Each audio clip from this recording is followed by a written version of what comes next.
Story 1. I caught my wife cheating. After finding her affair partner's sweater, karma took care of the rest. My girlfriend Hannah and I both grew up in a big town with around 20,000 people.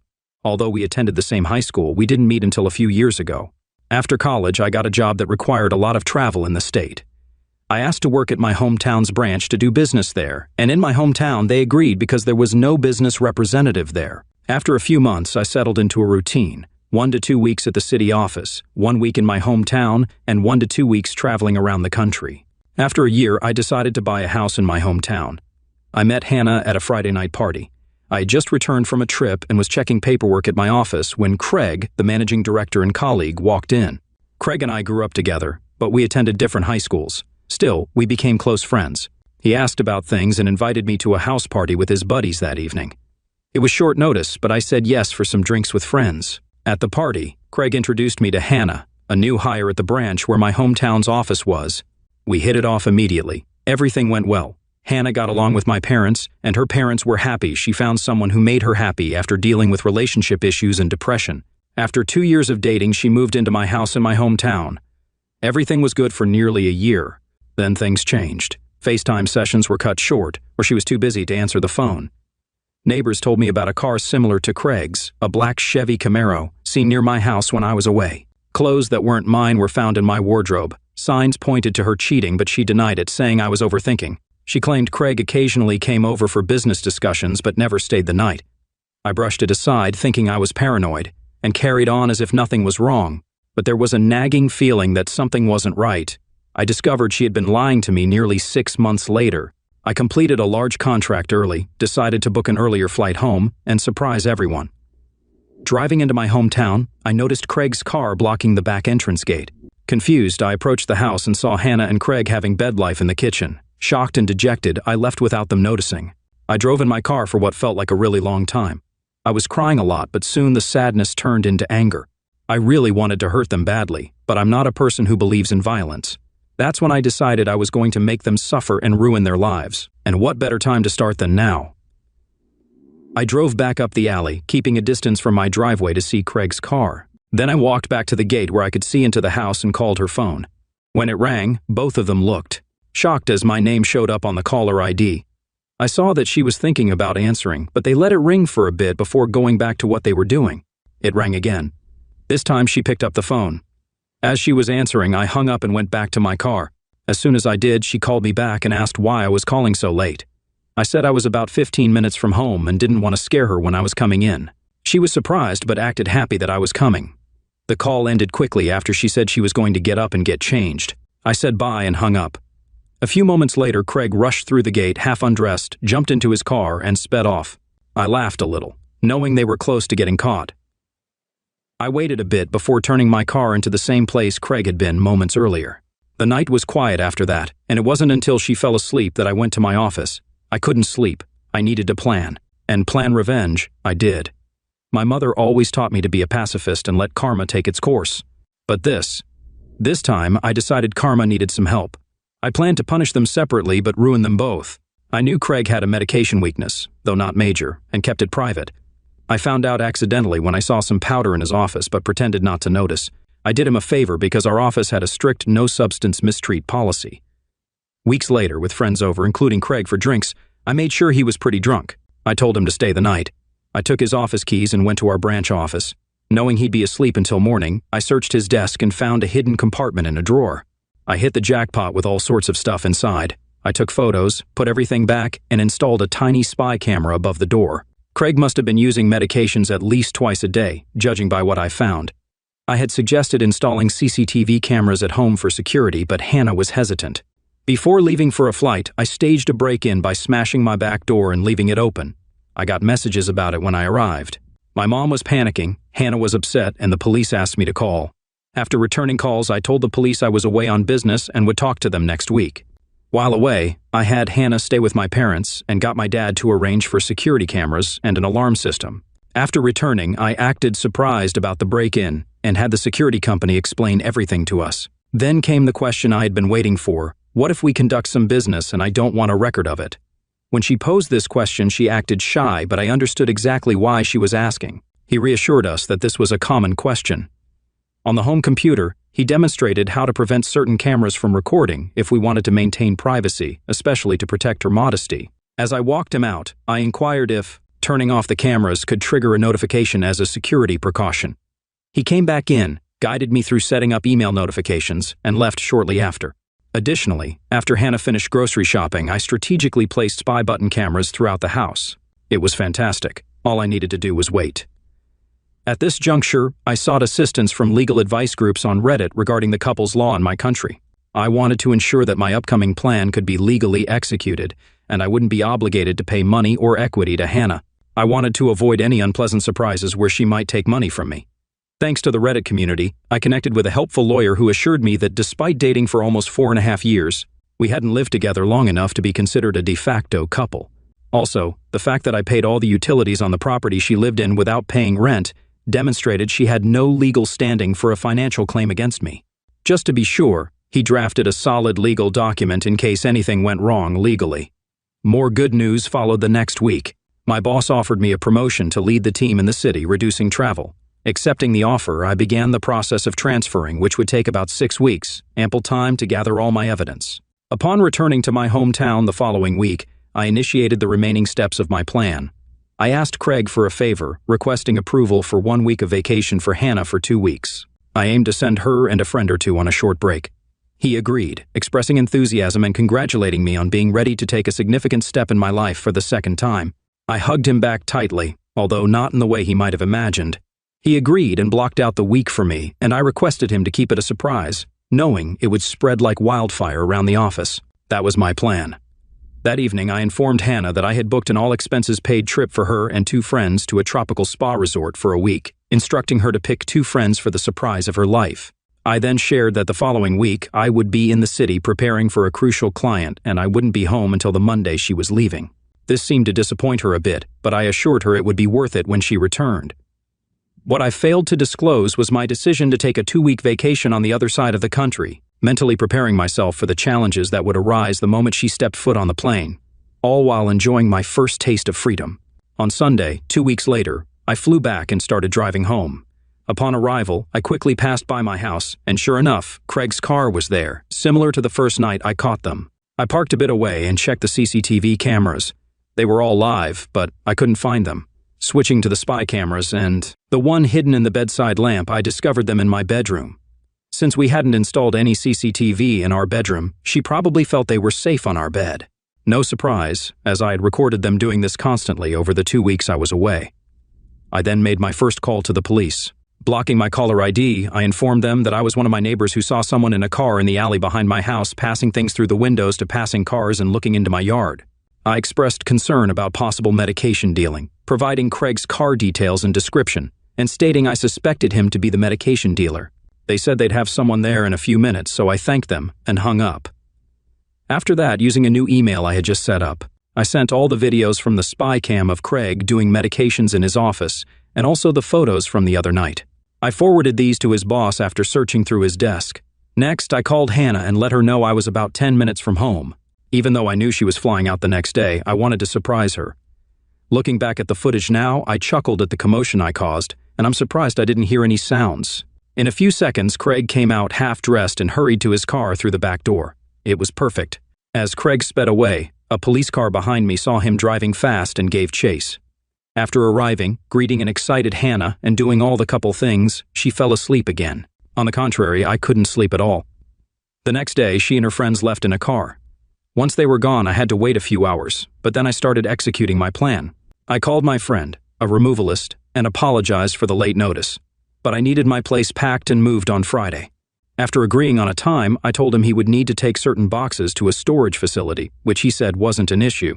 Then I began packing Hannah's belongings. Later that day, the police called for me to identify if I knew Craig and if I suspected him of any suspicious activities or medication use. Our town took a strict stance on medication law enforcement. I pretended shock and replied no. Turns out they had apprehended the suspect from the previous night with a lot of hard and illegal medications in his vehicle. I grinned, happy that my plan for Craig had come to fruition. By this point, the town was buzzing with news. Events in my hometown don't stay secret for long. Craig was disgraced and promptly fired for medication possession. That night, I went to my parents' house and told them and Hannah's parents what had happened, leaving out certain details, and that I was moving back to the city after being promoted, but Hannah wouldn't be a part of it. They were initially upset that I hadn't kept them informed, but were glad I was handling everything maturely and hadn't stooped to their level, though they didn't agree with ghosting Hannah. After some drinks, laughs, and tears, I went home. On Friday afternoon, after a busy week of organizing cleaners for the following week, contacting the real estate agent to put my house on the rental market, and completing various tasks at my hometown's office, I packed some things into my car, drove to my parents' place, and said goodbye. Before leaving, I visited Catherine's house. Catherine had been one of Hannah's closest friends growing up. She was the only other person who knew what was happening. Without her help, I probably wouldn't have been able to organize everything as quickly as I did. I gave Catherine a large manila folder with my gathered evidence of her cheating, along with a letter and a few other legal documents from my attorney stating that she was ordered not to contact me and the details of how to access her belongings, located at the storage unit I had rented out.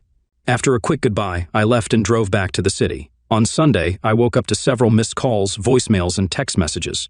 Turns out Hannah had come home early after being alerted to something being afoot in town, only to find an empty house and a for rent sign out front.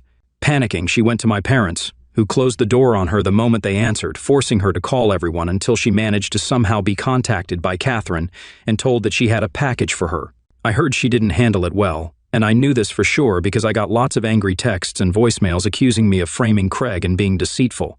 I was worried she might come to my front door, but nothing happened. Now, 6 weeks after leaving and getting promoted, I'm content and settled. Second story. I'm a 37-year-old guy, and my wife is 31. A few years back, everything seemed fine, and I thought we were a happy, typical suburban couple. Despite being together for a long time, our marriage was solid. We had an open relationship without any major problems, were financially stable, had a good bed life, and we genuinely loved and respected each other. We have 2 kids, a 16-year-old girl and a 9-year-old boy. I believed we had a decent social life, but we hit a rough patch that many married couples go through. Both of us were working long hours and not spending enough time together, which affected our relationship. Also, she started spending more time on her phone, texting her girlfriends. I didn't think much of it until she became overly protective of her phone and started acting distant towards the kids and me. These were warning signs that bothered me. So I tried harder to be emotionally present, help with household chores, and spend quality time with her. Despite my efforts, the emotional gap between us widened over a few weeks, and she seemed more distant. I discovered the affair on our son's 8th birthday, a night with family, friends, and colleagues. While taking a photo of her, my son, friends, and her parents, a text message appeared on her phone saying, "I love you very much, baby. I miss you." My mind raced as I smiled for the photo. The number wasn't saved, and I realized the affair had been ongoing for a long time. Later that night, I checked her messages but couldn't find details. Frustrated, I swore to get to the bottom of it. Days later, I came home early to spend time with the kids. While charging their emergency phone, I discovered her Facebook Messenger was still logged in. I found explicit messages and undressed photos between my wife and a guy named Lewis. The messages revealed she didn't love me anymore, criticized our closeness, and planned to leave me for him. It was painful, spanning 2 years. Overwhelmed, I took screenshots and decided to confront her when she returned. A message came in from Craphead, asking if they were still down for the weekend. She replied, "Yeah, honey." The next day, Craphead went on to remind her of the name of the hotel and room number he'd be staying at. Such an idiot. It was music to my ears. I decided to confront her there and humiliate them both. I knew where they would be and what room they'd be staying in. All I needed to do was stage the perfect surprise. I was worried about my kids and the new life that was about to come. She came home from the supermarket. I could hardly look her in the eye, and I didn't want to give myself away. So I went out. I consulted a lawyer, got my options, had a few drinks, and started laying out my plan. Sure as hell, the next day, the wife is buttering me up. She says she wants to take a spa weekend with the girls to relax, and when she returns, she wants us to go on vacation, reconnect with ourselves, and focus on our marriage. I go with it all the way. I tell her, for sure, of course, it's the most incredible idea you've ever had, and I'll do anything to get us back on track. I talked to my lawyer and asked him to create a strong agreement for our separation, specifying when she should move out, the visitation schedule for weekends, and no child support until the divorce is final.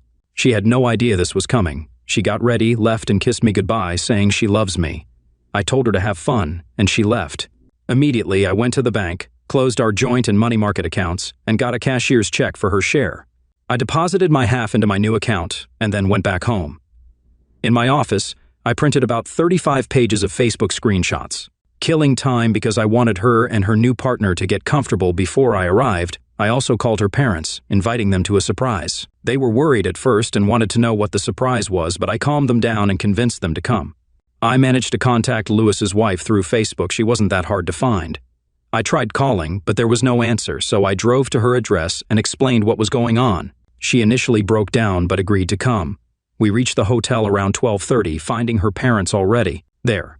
We went straight up to their room. Her parents were confused, asking where my wife was and who Lewis's wife was. I calmed them down, and we went to the room. I knocked, claiming to be the hotel manager, and asked to speak with Lewis. He came out in just a towel. I can't forget the look on his face. He went white, tried to talk, but his wife struck him and walked off. He went after her. Then my wife called from inside. I went in with her parents to find my wife in just a towel. She turned white, started to cry, and her mother joined in. I guess she's supposed to be her parents' golden child. She started saying things, claiming, "It's not what it seemed," etc. I told her I'm not here to argue. I handed her the divorce papers and the printed out texts, saying I would email them to everyone we knew and give them to our daughter so she would see the truth about her mother. She broke down, worried about her professional and parental image. I gave her a check for half of the money market account and told her I withdrew my half from all the other joint accounts. It was enough for her to find a place. She started crying more. Her parents were silent and in tears. They went to stand in the lobby. I could almost see the different thoughts and waves of emotions going through her. She asked why I would do this to her, but we both knew she brought it on herself. I told her I expect her to sign the papers and leave the house when she comes to get her stuff. I started to leave. I told her she could continue to have fun with Lewis. I left and apologized to her parents. I'm really sorry they had to see this. They understood and advised that we both see a marriage counselor before any decision is made, but my mind is made up. On my way out, I passed Lewis and his wife having a fit downstairs. I smiled a little. Serves the monster right. We exchanged a few heated words. He asked if I'm happy, and I screamed, "Yes!" I got in my car. I started to cry, but I managed to pull myself together enough to drive off. I have no idea what my wife did that evening or over the weekend, but she repeatedly texted and called me, asking to talk. I turned off my phone. On Monday, she came to the house to talk to the kids, basically saying, "Mommy and Daddy need some time apart. We still love you," etc. She then apologized some more and said she wanted her family back but claimed she didn't know what she was doing, etc. I have no intention of ever taking her back. She betrayed me. I also got a call later from Lewis's wife. She thanked me for coming to her, etc., and we're very good friends now. She also filed for divorce. I like her. We went to court, and I think the judge felt sorry for me. He asked for a statement from the kids and who they wanted to stay with. They both chose to stay with Dad in the house they grew up in. My ex cried when the divorce was finalized. I got the house and had to buy out some of her equity, which wasn't much of a problem. I also got primary custody of the kids. The kids are happy and doing fine. She still calls, saying we should get back together, but that is never going to happen. Update: I'm doing well and settled in nicely with the kids. The vibe around the house has been strange lately. The living room, where we used to spend most of our family time, feels like a deserted island now, and even the kids avoid it. I intentionally work late to avoid thinking too much about everything. Though I've been ignoring her, I started implementing some advice I read, the 180, and have been civil, if a bit distant, toward her. I'm glad I made this change because I was starting to feel like a monster for completely ignoring her. It wasn't the right way to behave, and I ended up feeling like I was the one who wronged her. The only time I deviated from the 180 was when I found her crying in the bathroom last weekend. She was there to see the kids, and I helped her up and gave her a hug, though it was more of a comforting gesture than a loving one. Sadly, now I'm suspicious of her motives, thinking she might be waiting for me to come in to put on a performance. I'm completely over my ex, though she comes to see the kids occasionally, talking about saving the marriage and proving it was just a silly mistake. She looks terrible, has lost her job, and her boss fired her after learning about our divorce. I heard she and Lewis decided to stick together for a while, but it doesn't bother me anyway. I meant what I said in my original post. Any love I had for her disappeared after reading the hurtful things she said. She's no longer my true love. I see her as trash that needs to be taken out before it stinks up the place. She suggested a compromise in a few months and pushed for couples counseling, but I'm not interested. The thought of spending Christmas with her makes me feel ill. Her friends now share everything with me, and they're on my side. It went badly for Lewis. He had a tough time in his divorce, lost his child, and faced consequences at work. He confronted me, blaming me for his situation, but I laughed it off. He lost his job after his ex-wife exposed everything to his bosses, and I got a restraining order against him. My wife and Lewis live together, and I heard he doesn't treat her well, blaming her for everything. She looks pale, has no friends, and sometimes I feel sorry for her. I let her stay overnight sometimes, but I'm always careful. I've been seeing other people, and currently, I'm going out with a very nice lady I met at a party. Friends threw the party to cheer me up after the divorce, and she's the breath of fresh air I needed. We've been going out for months, and she's great with the kids, but I won't reveal her name. I invited her to move in with me. My ex isn't happy and still dreams of us being a family. She keeps begging me to take her back, but, like I said, it's not happening.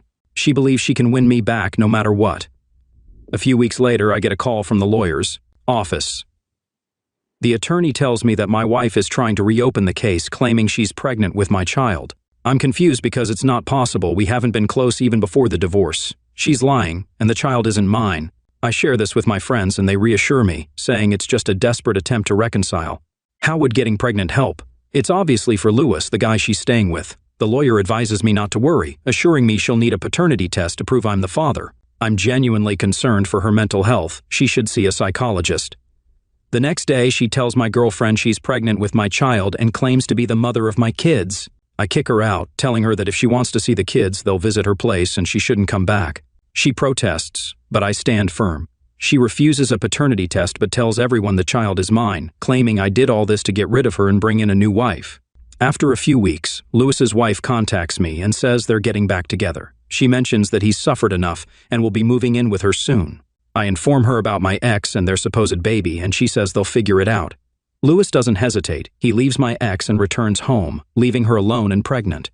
I feel sorry for her troubles, but she brought it upon herself. I'm considering marrying my new girlfriend, moving away from this house and starting a new life. Story 2. My husband caught me cheating with a school friend. Now he demands a DNA test and filed for divorce. My husband and I are both in our late 40s and have been married for more than 24 years. We have 3 children, 2 girls, and a boy. To protect our privacy, I won't go into too much detail about us, just enough to explain the situation. For the first 16 years, we had a wonderful marriage. It was during that time that a brief, poorly thought-out affair from my past with an old boyfriend was revealed to my husband by the ex-wife of that old boyfriend. Let me try to explain things as best I can. About 7 years into my marriage, I attended my 15-year high school reunion, and my husband joined me. I was part of the alumni committee and returned home 6 days before the event. My daughters accompanied me, and my husband flew in to join us the night before the main event. He and I attended the reunion, and we all stayed with my parents. However, when I was without my husband, I reconnected with my first serious boyfriend, whom I'll refer to as Reed. Reed and I had inappropriate contact multiple times that week. At the time, Reed was also married with 2 children of his own.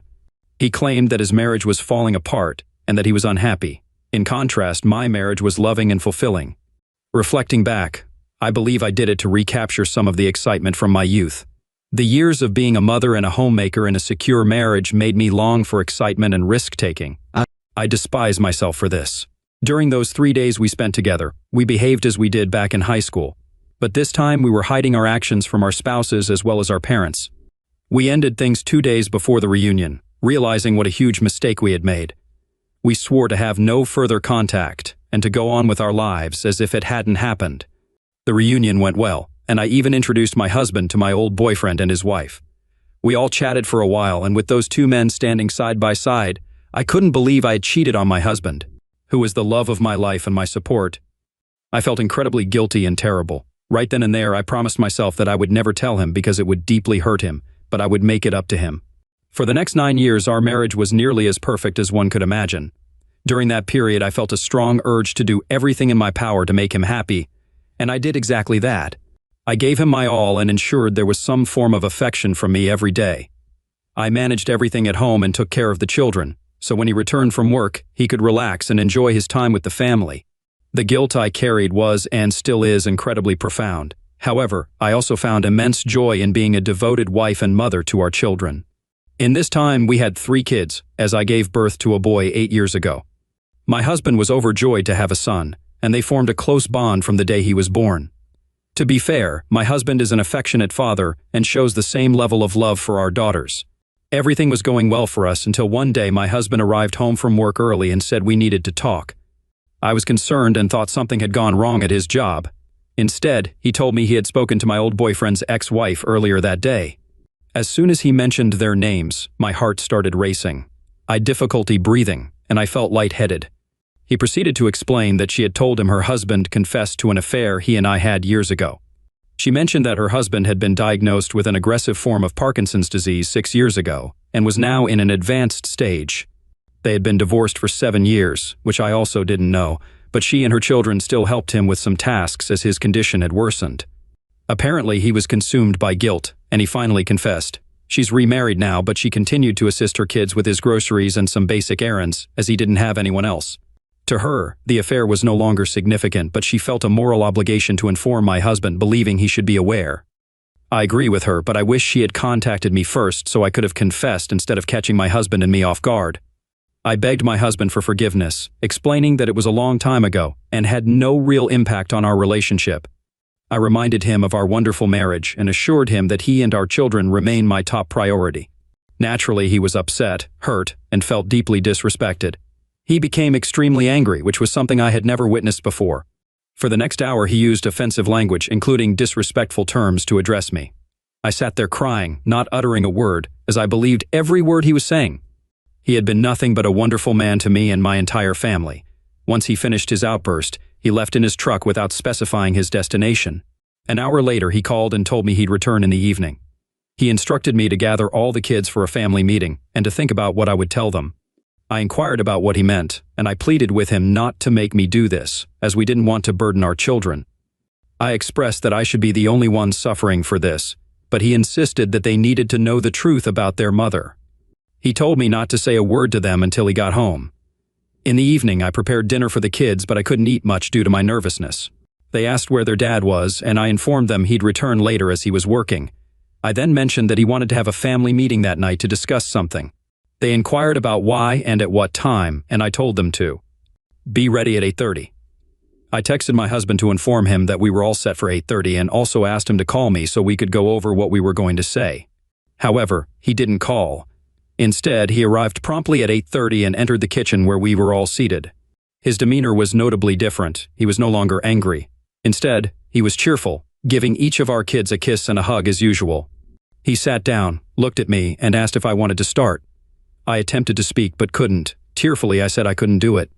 He then proceeded to explain to the kids in simple terms what I had done. My daughters began to cry and express anger, while my 8-year-old son looked bewildered and frightened. My daughters asked when this had all happened, and I told them it occurred years ago, and I couldn't recall the exact year. My son, with a fearful expression and tears in his eyes, asked his dad if he was going to leave us. Hearing this, I began to sob, uncertain about what my husband would say. Thankfully, he assured our son that he wasn't leaving, but mentioned that he would be sleeping in the spare twin bed in his room for a while. He asked our son if that was okay, and our son eagerly replied, "Sure, Dad." My husband explained to the kids that things were going to be challenging for a while, and he wanted them to understand that things between us might not be quite the same for some time, if ever. He assured them that things in their world would remain unchanged and advised them to bring up any discomfort to us so we could address it promptly. Our marriage was never the same after that day, and it took nearly 13 months before we began to regain some sense of being husband and wife. It wasn't full intimacy, but he gradually allowed some forms of physical contact. This continued for the next 3 months, but only when he was in the mood. He wouldn't initiate anything with me, but I would push things as far as he'd permit daily. Eventually, we did start sharing love again, but he couldn't do it while looking at me. And the tenderness wasn't the same as before. He explained that when he saw my face, he imagined my old boyfriend, which immediately killed his excitement. I didn't quite understand this, but my therapist mentioned that it's not uncommon. She said that for some men, this is a way to regain their masculinity that was compromised by the affair. While it might seem selfish and one-sided on his part, for me, it's a turn-on for some unknown reason, and I eagerly anticipate these moments. Nonetheless, I wish we could return to the way things used to be. My husband was so giving before and always made sure I was satisfied. Now, he doesn't seem to care about my feelings, and I think he just uses me as a way to release his desires. He's told me that he won't do things for me like I do for him, if you catch my drift. To him, I somehow feel permanently tainted in that aspect. It's Bizarre, I know, but that's how things have been for the last 3 years. I've grown accustomed to it and accepted it as our new normal. All things considered, everything was going pretty well between us until this past January. It was during this time that something that should have been an enjoyable exercise turned into something that set us back months in. Our healing process. The wounds from the past affair were reopened, and we found ourselves even further behind than we had been. It was then that my son came home and told his dad and me during dinner about a project his 8th grade history class was working on. The project involved mapping our family history in America as far back as possible. The teacher suggested that students could use reports from genetic testing companies, but it wasn't mandatory. He said his friends were planning to use them, and he wanted to do the same. My husband suggested that we should do it, mentioning it's something he's been interested in for a while. I smiled and agreed with them, and we finished dinner, spending the rest of the night watching a movie. My attention wasn't really on the movie, though, as my mind was occupied by something else, something I knew could potentially jeopardize everything we had worked hard to rebuild up to that point. While I was quite certain that my husband was my son's biological father, there was a slim chance he might not be, given the timing of his conception during the alumni week when I had been with both men. I know what you're probably thinking, and I understand your perspective, but I want to be honest. After the movie, my son went to his room, and my husband and I began getting ready for bed. It was at that moment I asked my husband to sit down with me because I had something important to tell him. I then explained precisely when the affair took place and mentioned the slight possibility that our son might not be his biological child. He buried his face in his hands and then shot an angry glare at me. I wasn't sure what he would do next. He got up, packed a bag, took his shaving kit, and left. I asked him to stay and discuss it, but he just left. I didn't want to alarm my son about what was happening, so I let my husband leave without resistance. I called and sent him texts, but he didn't respond until the next morning when he called to say he was coming home to talk. I felt a sense of relief and believed we could work through this, given all that we had been through and the progress we had made. When he walked through the door, I grabbed him and asked him to look into my eyes. He hesitated, but I held him tightly, locking my arms around both his arms and his midsection. Eventually, he looked at me somewhat frustrated, and I told him, "You are the only man I've ever loved." I said I was willing to do anything for him, and he knew that. Then I explained that I was 99% sure he was our son's biological father and that I had only brought this up so he was aware of the slight risk. He asked if I was done and then said, "Why didn't you tell me this 4 years ago when I found out about your affair? Or better yet, why didn't you tell me this 13 years ago right after you had the affair? Or even better yet, why didn't you just not cheat with your old boyfriend and be a decent wife to me and a good mother to your children?" This broke me, and I cried, saying that I would change things if I could, but I couldn't. I could only control my actions from now on. He then explained what was going to happen next. He explained that the entire family would take ancestry tests, and if our son's test came back negative, he would be the one to tell him. Then he would divorce me, and I would give him full custody of our son. I agreed to this, but told him I was confident that he was our son's father. I also asked if we could still share our bed and continue our relationship where we left off. He refused and said I would need to sleep on the pull-out couch in our bedroom for now. I was disappointed but accepted it, as at least he was still willing to share the same room with me. We all took the ancestry tests, and thankfully the results showed that my husband was indeed our son's father. After getting the results, my husband helped our son complete his class project. He told me he was relieved, and I thought things would return to the way they had been, but they haven't. I'm still sleeping on the couch, and my husband has become distant. He only spends time with me when our son is present or when our daughters are home. He has also joined a local hiking club as the vice president, so most evenings after dinner, if he's not with our son, he's out hiking with the club or working with the board. This has been going on for nearly 4 months, and I'm feeling lonely and left out. I want my husband back, the one I used to have before he found out about my affair. Does anyone have any suggestions for what I could do in addition to what I'm already doing? As I mentioned earlier in this post, I've done everything I can think of for him, but I haven't been able to break through his emotional barriers. I know he'll never forget what I've done and may never forgive me, but I'm willing to accept that as long as we can get back to the love and mutual admiration we once had for each other. My feelings for him are stronger than ever, but I fear he has fallen out of love with me. Thank you for reading this and understanding my situation. Update: I'm back to quickly answer some common questions. First question: my old boyfriend and I dated during most of high school. I ended the relationship shortly after starting college because the long-distance thing wasn't working for us. Second question: I reconnected with him when I returned home, and that's how we got in touch. Each of us on the reunion committee had a list of names to call, and confirm attendance, and I purposely chose the list with his name on it. You could say I initiated contact. At the time, I wanted what happened to happen, and after it did, I felt terrible guilt, which has made me a better person. Third question, my husband has never pressured me into anything. I've willingly done everything with him, and most of the time I've taken the initiative. While I do wish he'd hold me and show me affection as he did before, I've accepted our new life and appreciate any attention he gives me. When he's happy, I'm happy. Fourth question, my husband has never cheated on me. I'm certain of this because his focus has always been 100% on his family. He is a good man, an excellent father, and the best husband. Although our relationship has changed, I'm sure most women here would envy what I have and gladly trade places with me. Update, 7 months after the original post. Hello everyone. I'm here to give you a quick update on the current status of my relationship with my husband. Sadly, my husband has decided that he wants a divorce. As I type this out, it fills me with sadness, sorrow, and regret. These have been my overwhelming feelings since he told me about his decision a month and a half ago. I did everything I could to try to change his mind, but he had already made up his decision. He explained that the past 5 years have been miserable for him, and he assumed they must have been tough for me as well. I told him I wasn't miserable, and that simply being around him brought me joy. I begged him to reconsider, but it was clear that he had made up his mind. He expressed his desire to start a new life for himself, hoping I would do the same. He thanked me for the years before my unfaithfulness and for the effort I put into trying to salvage our marriage. Nevertheless, he said the affair, along with my dishonesty and lack of transparency, had damaged his ability to trust me completely. Beyond the affair, he acknowledged that I had been a great mother, and he wanted us to remain close and be good parents after the divorce for the sake of our kids. We're working out the details outside of the courtroom, so the legal proceedings will be more of a formality. We have such a good relationship that his lawyer even questioned once whether we were sure about getting a divorce. I expressed my reluctance, but I respect my husband's decision. Everything should be finalized within the next year. One of the most challenging tasks will be selling the family home we built together, the place where we conceived and raised our children. While we'll both make a substantial amount from the sale, property prices in the area have increased so much that I wouldn't be able to afford a new one on my own. I'm currently searching for an apartment for my new place. My husband has similar plans but intends to buy a new place, possibly closer to his workplace. Our kids are handling it well.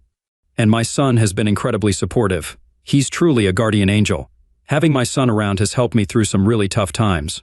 My daughters have been supportive too, but they're both busy with school and don't visit home that often. I'm planning to start job hunting later this year, but for now, I'm taking a couple of months off to focus on self-improvement.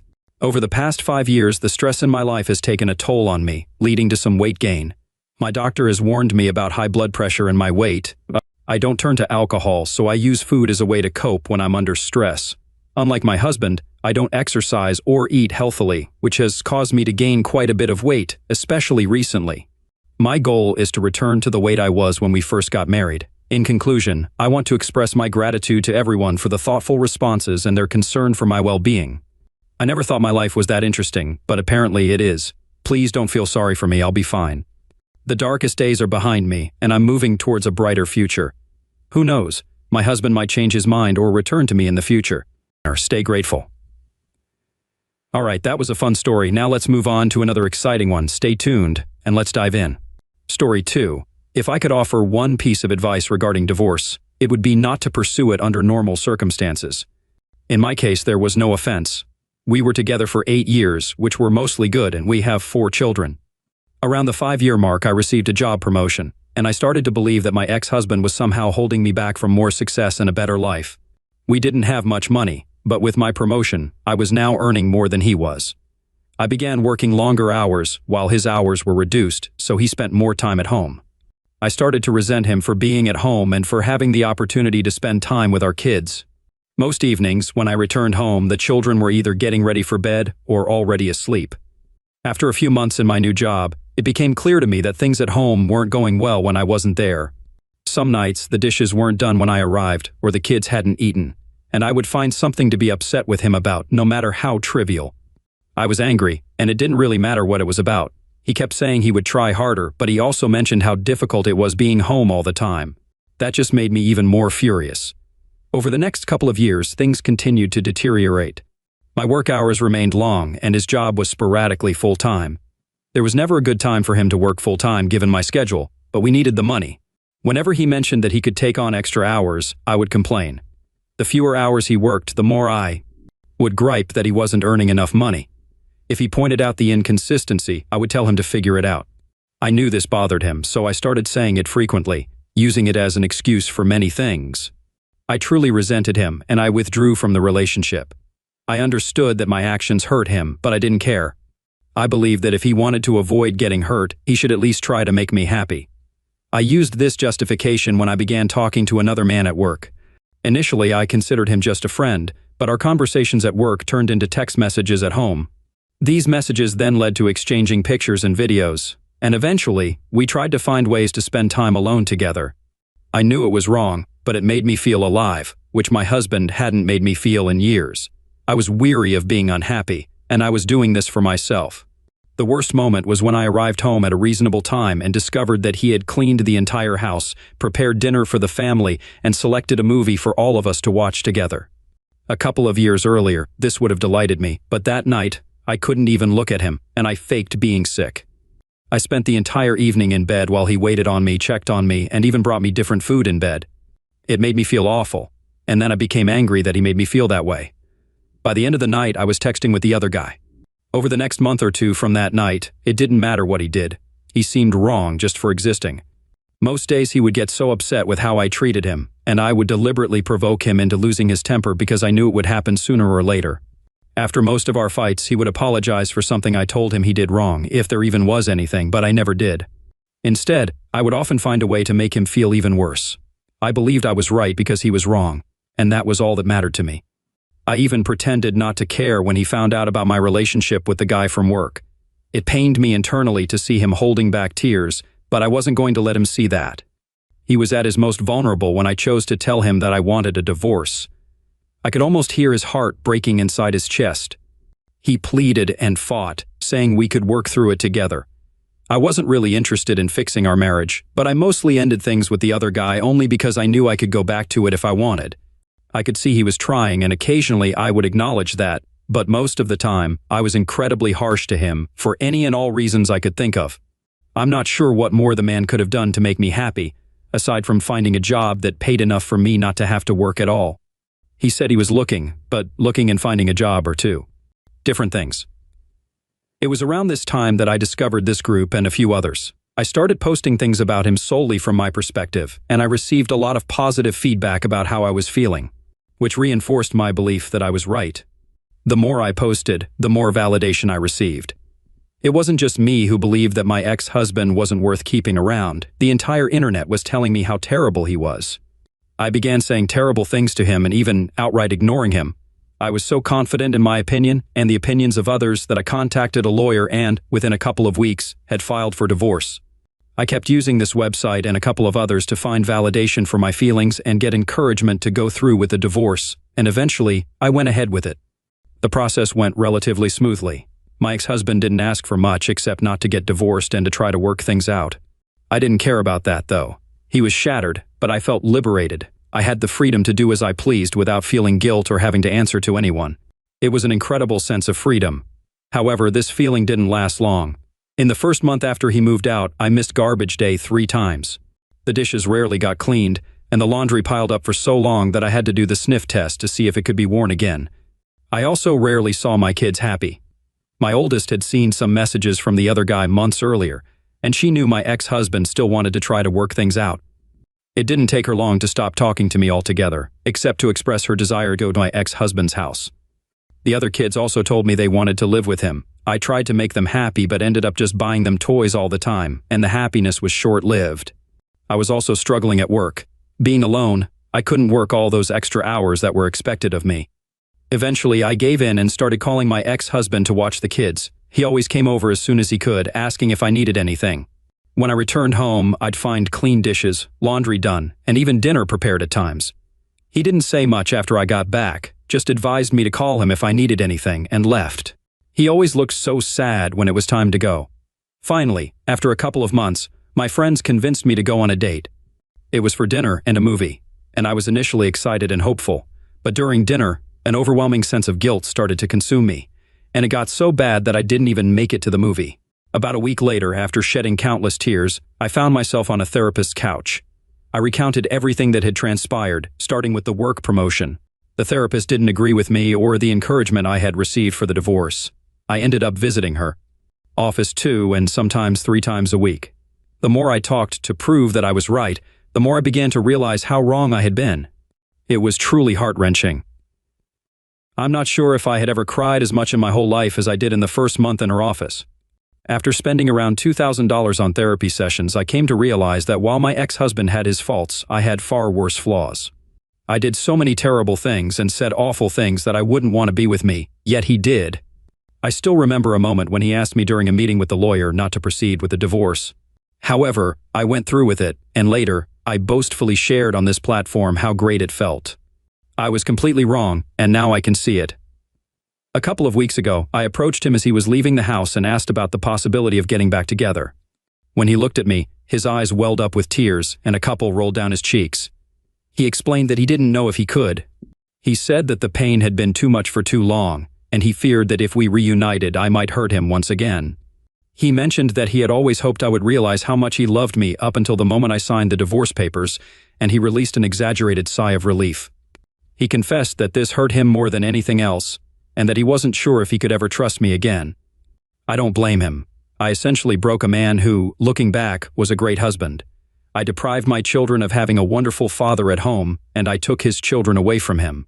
As for myself, the one who pushed for divorce in search of happiness and freedom, I now spend most of my free time either sitting at home or on a therapist's couch.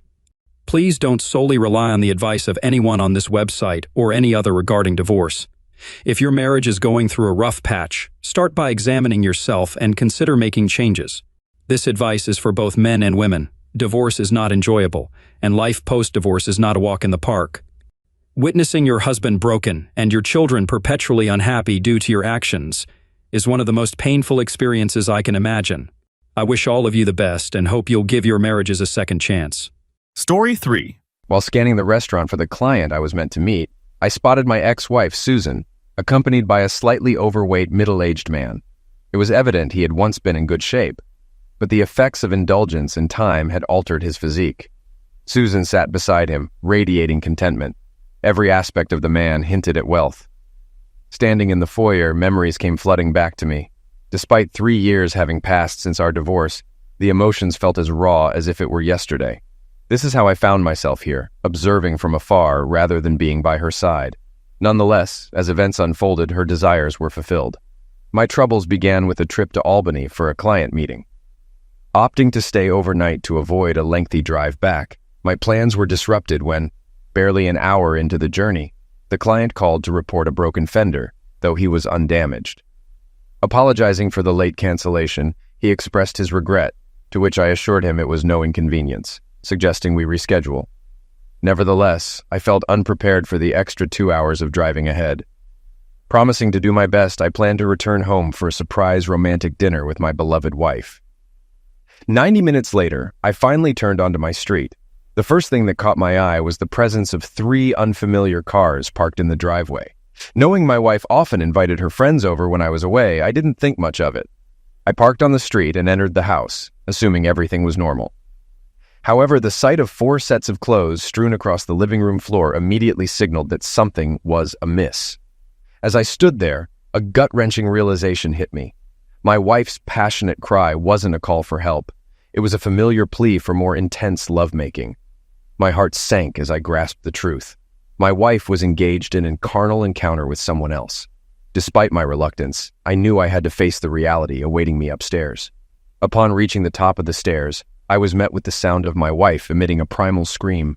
Stealthily peering around the bedroom doorframe, I beheld 3 men. While unfamiliar with 2 of them, the third was unmistakably her boss from work, Jeff Davis. To my shock, they had my wife engaged in carnal acts. My disdain for Jeff deepened as he showered her with praise, acknowledging her assistance with his business clients.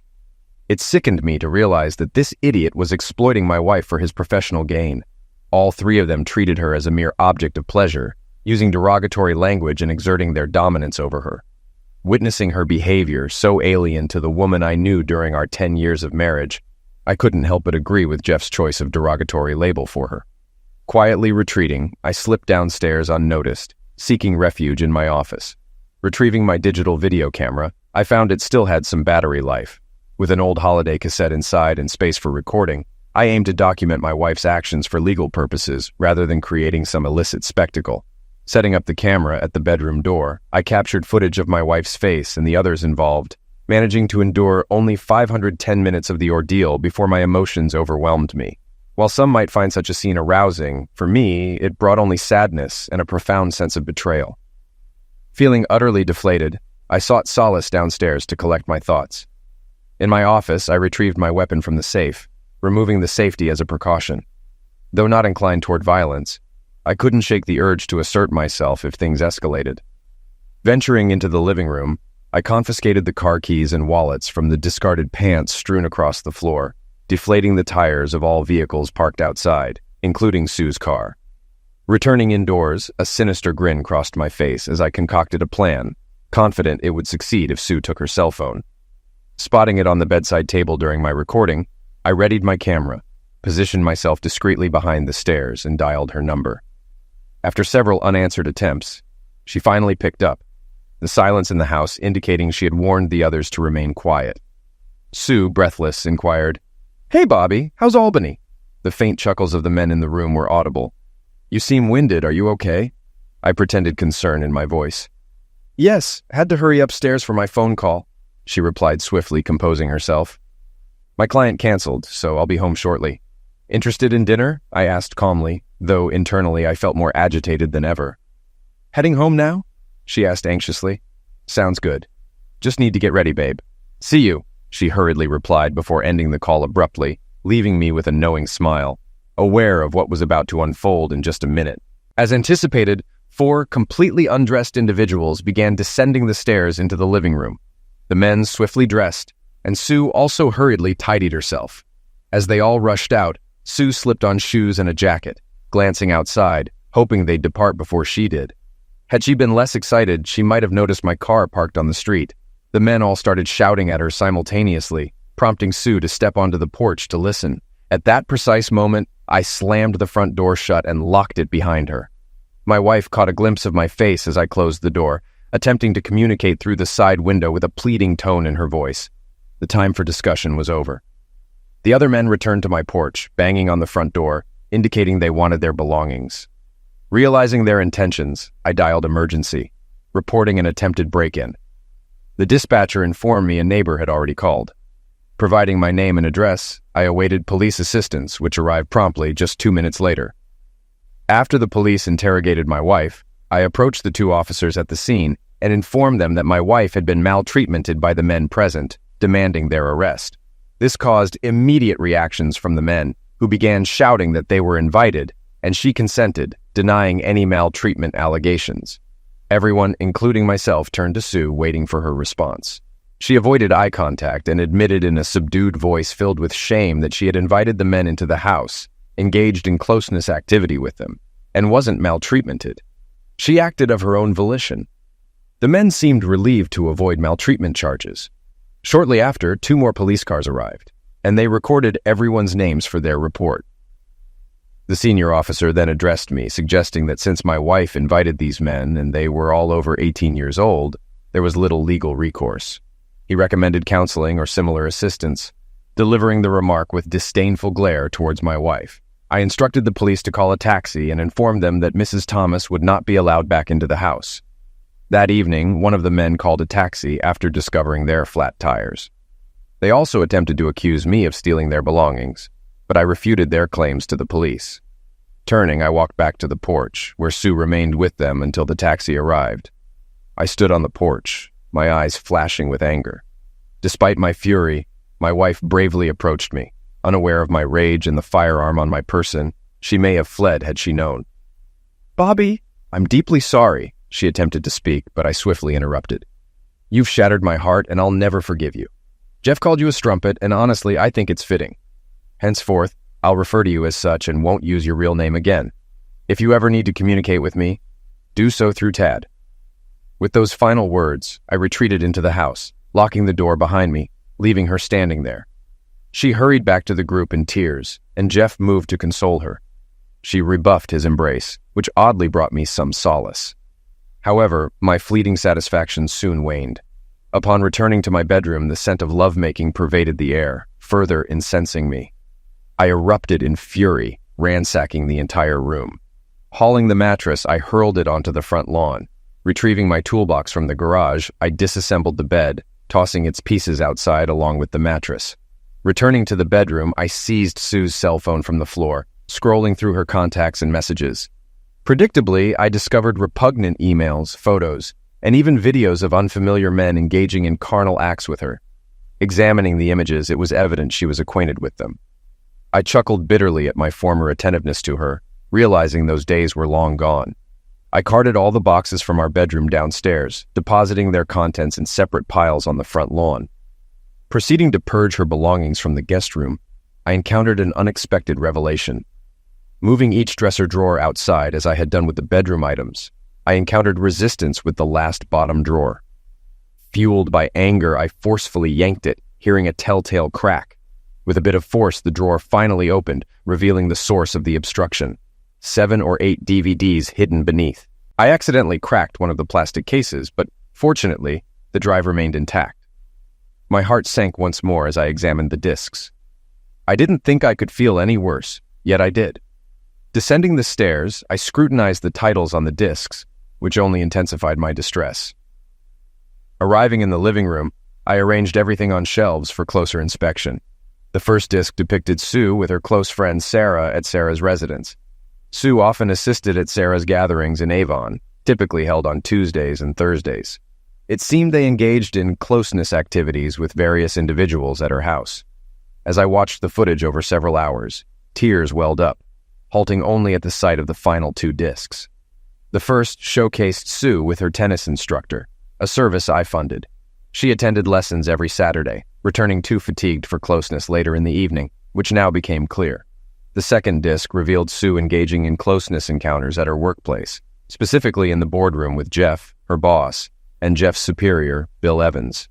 Bill held considerable influence in the community, often featured in newspaper articles for his philanthropic efforts, which, I now witnessed, extended to my wife's private affairs. Retrieving a large envelope, I carefully placed inside it a cell phone, the discs, and a cassette tape I had recorded earlier. My intention was to hand the entire envelope over to my lawyer and confidant, Ted Worth, my trusted friend of many years. He was one of only 2 individuals in whom I truly confided. Nothing else mattered at that moment. Glancing at Sue's computer on the desk, I powered it up and began duplicating every file, email, photo, and video onto external drives. It took approximately an hour to complete the process, after which I settled down to sift through my wife's digital archives. Among the videos were scenes reminiscent of those found on the CDs I had discovered. Additionally, I stumbled upon explicit images typically associated with adult websites. Delving further, I uncovered a trove of emails spanning about 6 months. Despite her attempts to conceal them under misleading file names, I unearthed correspondence between her, Jeff, and several other men, as well as exchanges with Sarah. Just last week, I had dismissed them until one nearly devastated me. The thought of using my weapon crossed my mind, but I realized she wasn't worth it. I had to remain strong. The only email that affected me this deeply was from Sue to Sarah. Sarah questioned why she hadn't left me to be single again and asked Sue to detail her ideal future husband. Here's how she responded. Sarah, I have no interest in him anymore. Bobby is faithful but foolish. I fear he'll soon uncover my secret lifestyle. He's not entirely clueless, but love blinds him. Lately, he's been gaining weight, and his expanding belly is off-putting. Comparing him to other men, he's lacking. I also detest beards and mustaches, which make him appear somewhat repulsive. I once loved him deeply, but the excitement of recent years is too enticing to give up. His lawyer best friend could pose problems if he gets involved. Jeff and Bill at work hint at promotions and perks, with suggestive undertones. I laugh. I also desire a house and a car. If I play my cards right, I could also secure alimony each month. Additionally, I'm anticipating our Tuesday party, pending recovery from my tennis injury. Tony is impressive. Ensure I receive last Thursday's video. It was my first time with so many men simultaneously. As for my dream man, he must be affluent, loyal, compliant, and not too bright. He must cater to my every whim and still ask which one. I chuckle. I'm indifferent about the bedroom as long as there's money involved. I laugh. I can fulfill my needs elsewhere. Sometimes it feels too easy. Damn, Bobby's home now. Gotta go. See you on Tuesday. Call me Sue. I read this letter repeatedly, its words disgusting, and the last few years deeply hurting me. Did she truly feel this way about me? Was my love so blind that she cheated on me for over 2 years? Afterward, I retired to bed and fell asleep on the sofa. The next morning, plagued by restless sleep, I called in sick to work. I reached out to my close friend and lawyer, Ted Worth. Mary, Ted's secretary, answered the phone. I'd known her almost as long as Ted. I urgently requested a meeting, but she informed me he'd be tied up in court all day. Mary informed Ted that I need to meet him in his office in an hour. If he starts bothering you with nonsense, bring up Tammy Brown's name. That'll grab his attention. See you in an hour, I said before ending the call promptly. I began getting dressed when my phone rang. Reluctant to speak with Sue, I checked the caller ID. It was an unknown number, so I answered, suspecting it might be Ted returning my call. Hello, Mr. Thomas. This is Bill Evans from Susan's office. If possible, I'd like to discuss the events from last evening at your house. Could we meet today in my office to clarify the situation for all involved? Unsure if he was aware of the video footage of him with my wife at his workplace, I knew he was concerned about retaining Jeff Davis's key clients. My wife and Jeff were valuable assets to him, and he likely didn't want to lose them. Additionally, he was surely worried about negative publicity for his company and himself personally. Mr. Evans, I have an important meeting this morning, but I'll call you back on this number before noon to arrange something for today, I assured him calmly. I conveyed it as though he was reasoning with me. He was in for a surprise. As I stepped out, I glimpsed what resembled a bizarre yard sale. The broken bed and Sue's clothes were still strewn about. An elderly neighbor waved, wearing a curious expression. I knew I'd become the talk of the neighborhood. As they say in the news, it was a suburb sensation.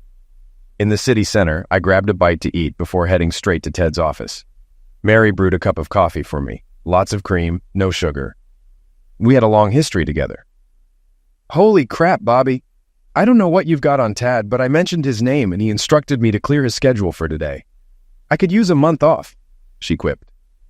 If you want to know who Tammy Brown is, she added jokingly, you'll have to ask Ted. By the way, where is he? I inquired. He said he'd be here right away.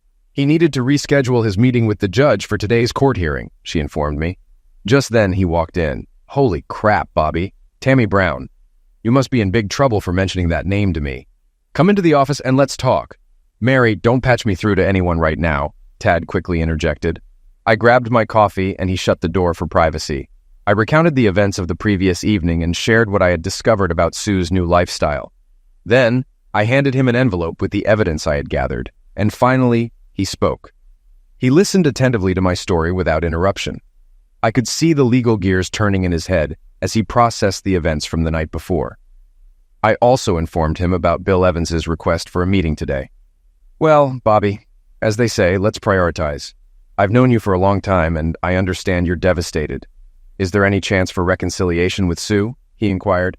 Ted, if it were Katie, your wife, and you found those videos and emails, you'd leave her in an instant. I want a divorce, but I also want to inflict some serious damage. I'm not going to quietly accept this betrayal, I confessed. Okay, first, we'll sue Tony and the tennis club. Sarah is off the table as she's just a friend. Sue's workplace, however, is a different story. Secondly, we'll sue the 2 clients and their companies who were at your house. We'll also go after Jeff Davis, Bill Evans, and their associates. He warned that things might get worse before they get better, Ted cautioned me. But I don't care. Even if I have to resort to physical confrontation, I'm going to make these people pay for what they've done through Sue, I asserted with anger in my voice. All right, Bobby. Recap what Bill Evans wanted, and we'll proceed from there. Ted informed me that we explored several options, and I favored the final one. A direct attack on Sue's workplace seemed most fitting.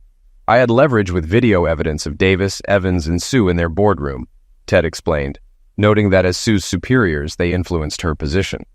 It could also result in serious legal repercussions. I liked the sound of it. Ted also hinted that once Bill Evans realized what evidence we had, his stance would change, likely resulting in a settlement offer. If it's less than $2 million, he can forget it, I remarked firmly. I'll tell you what, Ted, make it $2.5 million. I've seen your legal bills before, I joked. Come over tonight at 7 p.m. Katie will whip up a fantastic dinner for us. You could use a break from home, I insisted. I promptly scheduled an appointment with Bill Evans for 2 p.m. following this, Mary peeked into the office. "Ted, they're calling you online." "One," she informed him. "Mary, I told you no calls," he snapped, visibly agitated. "Sorry, Ted, but this is Susan. She wants to talk to you, and I thought you might want to answer," Mary persisted. "Sorry, Mary, it's going to be a long day, and it's just getting started." "Does she know Bobby is here?" he inquired. "Not that I know, Ted," she replied. "Tell her I'll talk to her in a minute," he said more calmly as Mary promptly exited to the reception area. "Well, I bet she's already discovered that her cell phone, computer, and all her DVDs are missing. I bet she was furious that I dumped all her belongings on the front lawn along with our bed," I informed him. "Wow, you really had a busy evening. Let me handle this conversation, and please refrain from intervening. As your lawyer, I need to clarify a few things right now," he indicated to me, connecting the call.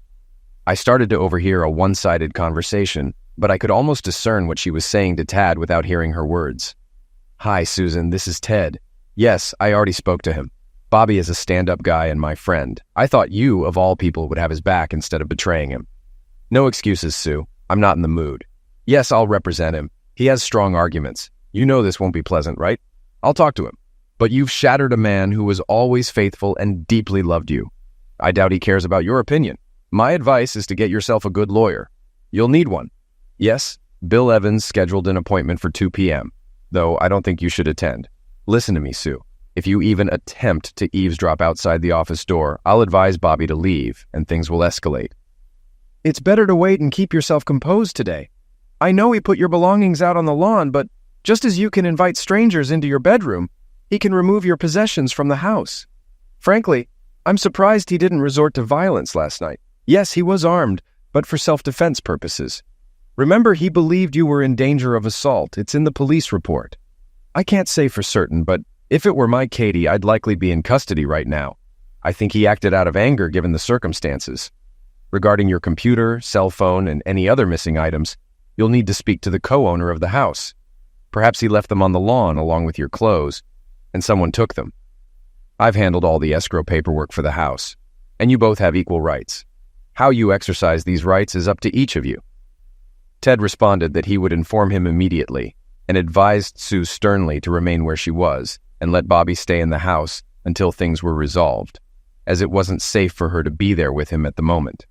He then told Sue not to push it and expressed his temptation to punch her in the nose. He instructed her to stay with Sarah and promised to be in touch, asking her lawyer to contact him once they've retained one. Tears wouldn't sway Ted now, as he was not only Bobby's legal counsel, but also his friend. He stated that her tears wouldn't move him, and that he could be ruthless when necessary, which seemed to be one of those times. He expressed regret that she would witness a side of him only his enemies see, and warned her that she wouldn't like it. Ted concluded by instructing Sue to keep her distance from Bobby and remain in her office for the time being, as he wanted nothing to do with her. Glancing up at me, Ted asked if I caught most of that conversation, his tone tinged with sadness. I confessed to my friend that I did catch most of it, expressing my wish to confront her face-to-face and express my true feelings. However, I admitted that I didn't think I could bear the pain of seeing her again, at least not yet. "I have a couple of requests for you, Bobby," he said, his demeanor shifting instantly to one of positivity and optimism. "First, hand me those tapes." Tad indicated for me to retrieve the videotapes from the envelope, those from the previous night, the ones featuring Tony at the tennis club, and the footage of Sue with Mr. Davis and Mr. Evans in her office. After handing him the tapes, he instructed me to invite Mary to join me for lunch. I gave him a puzzled look, to which he promptly responded in kind. "I think it's best if I review them myself to spare you any further distress before our meeting at 2 p.m. Moreover, I don't believe watching this material would benefit you right now. I don't want you to be upset before our meeting with Bill Evans." I acknowledged his wisdom and thanked him before sharing the good news with Mary. She jokingly suggested I take her to an upscale restaurant if Ted was footing the bill. We both chuckled and left the premises. Mary proved to be an excellent dining companion, and for the next hour, she helped me forget my troubles. Upon our return, we heard Ted cheering as we entered the office. He was in high spirits, doing a little victory dance at his desk. "These recordings are a game changer, Bobby. I can't believe it," he exclaimed. My expression turned bittersweet, and I think he finally grasped why. "Oh, Bobby, I'm truly sorry I didn't acknowledge the significance of these videos. I know Sue's actions have deeply hurt you. I was just excited about what I uncovered," he apologized sincerely. "Bobby, come over here. I need your eyes on something. Ted beckoned me, and I complied, positioning myself behind him to view his screen. Did you watch the entire video Tony shot at the tennis club with Sue? He inquired. No, I only managed to skim through some of it last night. It was tough to stomach without feeling the urge to lash out or worse, I admitted honestly. Well, brace yourself. Towards the end, just after Tony and Sue finish, they attract a small crowd in the men's locker room. Yes, the tennis club's locker room. I hate to say it, but she let the other men who were watching join in after Tony. I'm not telling you this to upset you, but to shed light on this guy right here, Ted explained, pointing at the screen on his desk. The individual he was indicating was an older man DML treatmented in a towel. With his long gray hair and a walrus-like mustache, he asked if I recognized him. Ted hit play on the video, and I saw him discard the towel, revealing a substantial package any man would boast about. The issue was, he went straight to my wife and engaged in coition with her. The next moment, she was surrounded by 5 more men eagerly awaiting their turn, I recounted. Ted, I have no clue who this guy is, but I presume you do, I responded, trying to maintain composure. Bobby, this is ammunition for our meeting today at the tennis club at 16 Nasi, he informed me, his excitement palpable as he explained his strategy.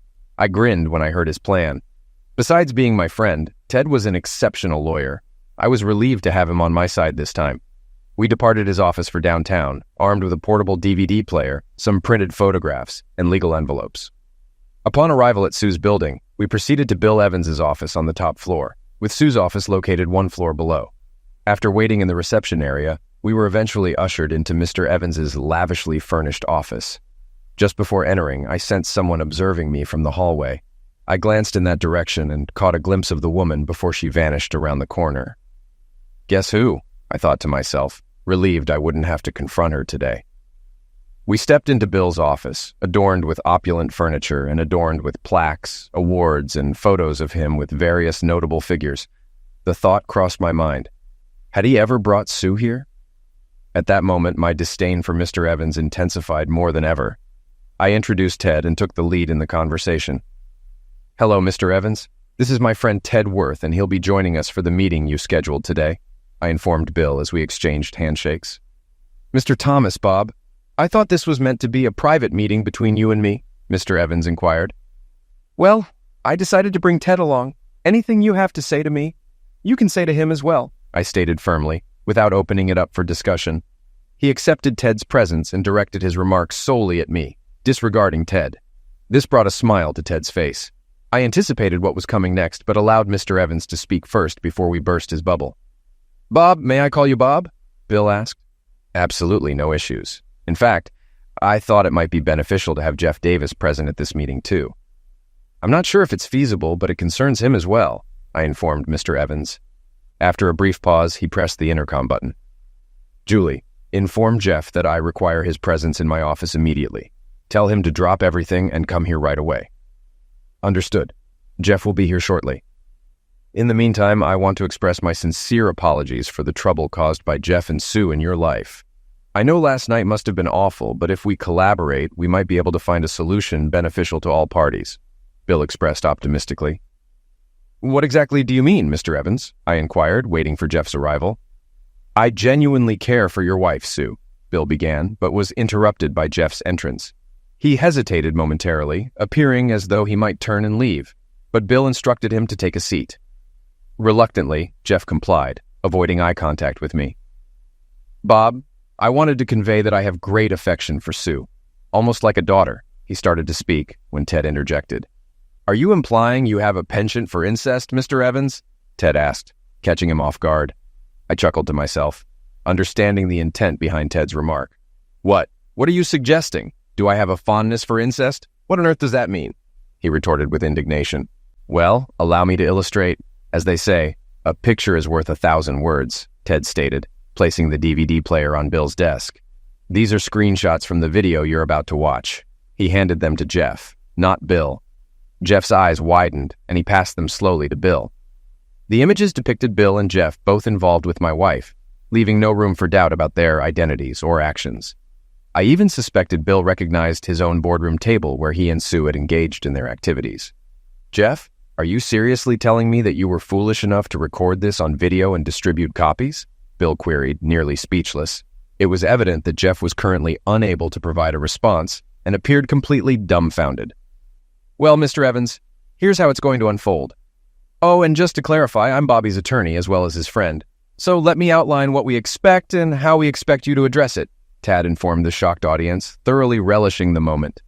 "Firstly, Sue retains her position without question. Bobby believes she'll require employment, and she seems to fit in quite well with everyone here." He directed this statement to Bill, accompanied by a subtle wink. "Secondly, Mr. Davis is no longer part of the equation here. Sue stays, and he exits," Tad declared to Bill, gesturing towards the flabbergasted Jeff. "Thirdly, we expect you to present us with a monetary offer that respects our intelligence. We'll entertain your initial proposal and provide a yes or no response within 5 business days. We anticipate taking legal action within 2 months, possibly sooner if necessary." Before they could interject, Tad initiated the video playback, swiveling the screen for Bill's viewing. It depicted both men engaging in carnal acts with my wife repetitively in their boardroom. Jeff didn't need to watch, given his involvement in the video recording. Bill simply observed with his mouth agape. I could sense his mind working overtime, contemplating how to salvage his business, reputation, family life, and, most importantly, finances. I knew action would be imminent. "Jeff, after these gentlemen depart today, we'll need to have a serious discussion about your future employment here. I'll consult with my legal counsel to negotiate a settlement that satisfies you to some extent. You both comprehend the potential repercussions for our business if this information were to surface prematurely," Bill mused aloud. "Don't fret, Mr. Evans. We'll maintain your confidentiality until we receive a serious proposal from you. However, I wouldn't rush to terminate Mr. Davis's employment just yet. He may possess additional copies of the video, providing him with leverage. If we fail to act, you and Mr. Davis can address this matter independently. Oh, and just so you're aware, both of you could face legal consequences for engaging in relations with an employee, directly impacting your employment status and prospects," Tad cautioned them. As we both rose to depart, Tad reclaimed the DVD player and the photographs we had brought along. We exited just as Bill and Jeff seemed poised for a private discussion. I approached Tad with a query, but he gestured for silence until we were outside. I hadn't noticed my wife lurking around the corner, attempting to eavesdrop on our conversation, but Tad had. The last thing I heard was Mr. Evans barking into Julie's intercom. "Get Sue Thomas here immediately." I grinned, anticipating an intriguing encounter. Bill would soon discover that I had discovered his DVD in our home. Once outside, I inquired why he had given Jeff an escape route by suggesting he use his own videotape against Bill. "Divide and conquer, as they say," Ted explained. "It's better if they don't act as a united front, but rather each for themselves. That way, if Bill makes a half-hearted offer to us, we can play them against each other." Tad also noted wisely that Jeff and Bill have families and attend church, despite their behavior depicted in the videotapes. They're not keen on rocking the familial boat at present. As I departed the building, I realized it would now be remembered as the site where my wife betrayed me, rather than the esteemed workplace she once inhabited. It saddened me to think about. Ted's words snapped me back to reality. "All right, let's grab a beer before our next rendezvous at the tennis club at 4 p.m. We could both use a drink right now, and there's something I need to discuss with you, though I'm not quite sure how yet," Ted mentioned as we drove across town toward the tennis club. We stopped at a quaint bar restaurant adjacent to the tennis club. Ted ordered 2 beers and began speaking to me. "Bobby, I believe Bill Evans will extend an offer, but likely for just under $1 million. I'm familiar with his legal team from another case, and they're quite adept. He's also a realist. I'll call him tomorrow and convey that a lowball offer won't bode well for his client's business or personal life. I'll propose around $3 million or suggest we abandon negotiations altogether," he disclosed. "Furthermore, I need to ascertain if, in the event the offer is rejected, I have your authorization to cast Susan in an unfavorable light. I won't hold back for anything. My duty as your legal representative is to pursue what ensures victory in court, even if it entails painting an unflattering portrait of her. It might get ugly and highly publicized. I'll utilize every legal means at my disposal to secure our case. You might not appreciate all the potentially damning revelations about Sue, your marriage, and even your carnal life that could surface. I'm not sure if you've considered this aspect," Ted added at the 11th hour. I expressed that I had given serious consideration to the matter and believed I possessed more integrity than they gave me credit for. I mentioned that if necessary, I was willing to proceed, but I preferred to explore the financial offer route first, which I hinted at to Ted. Ted agreed, and suggested starting by evaluating what Bill had to offer. He assured me that if Bill's offer was unsatisfactory, he would handle all the necessary paperwork promptly.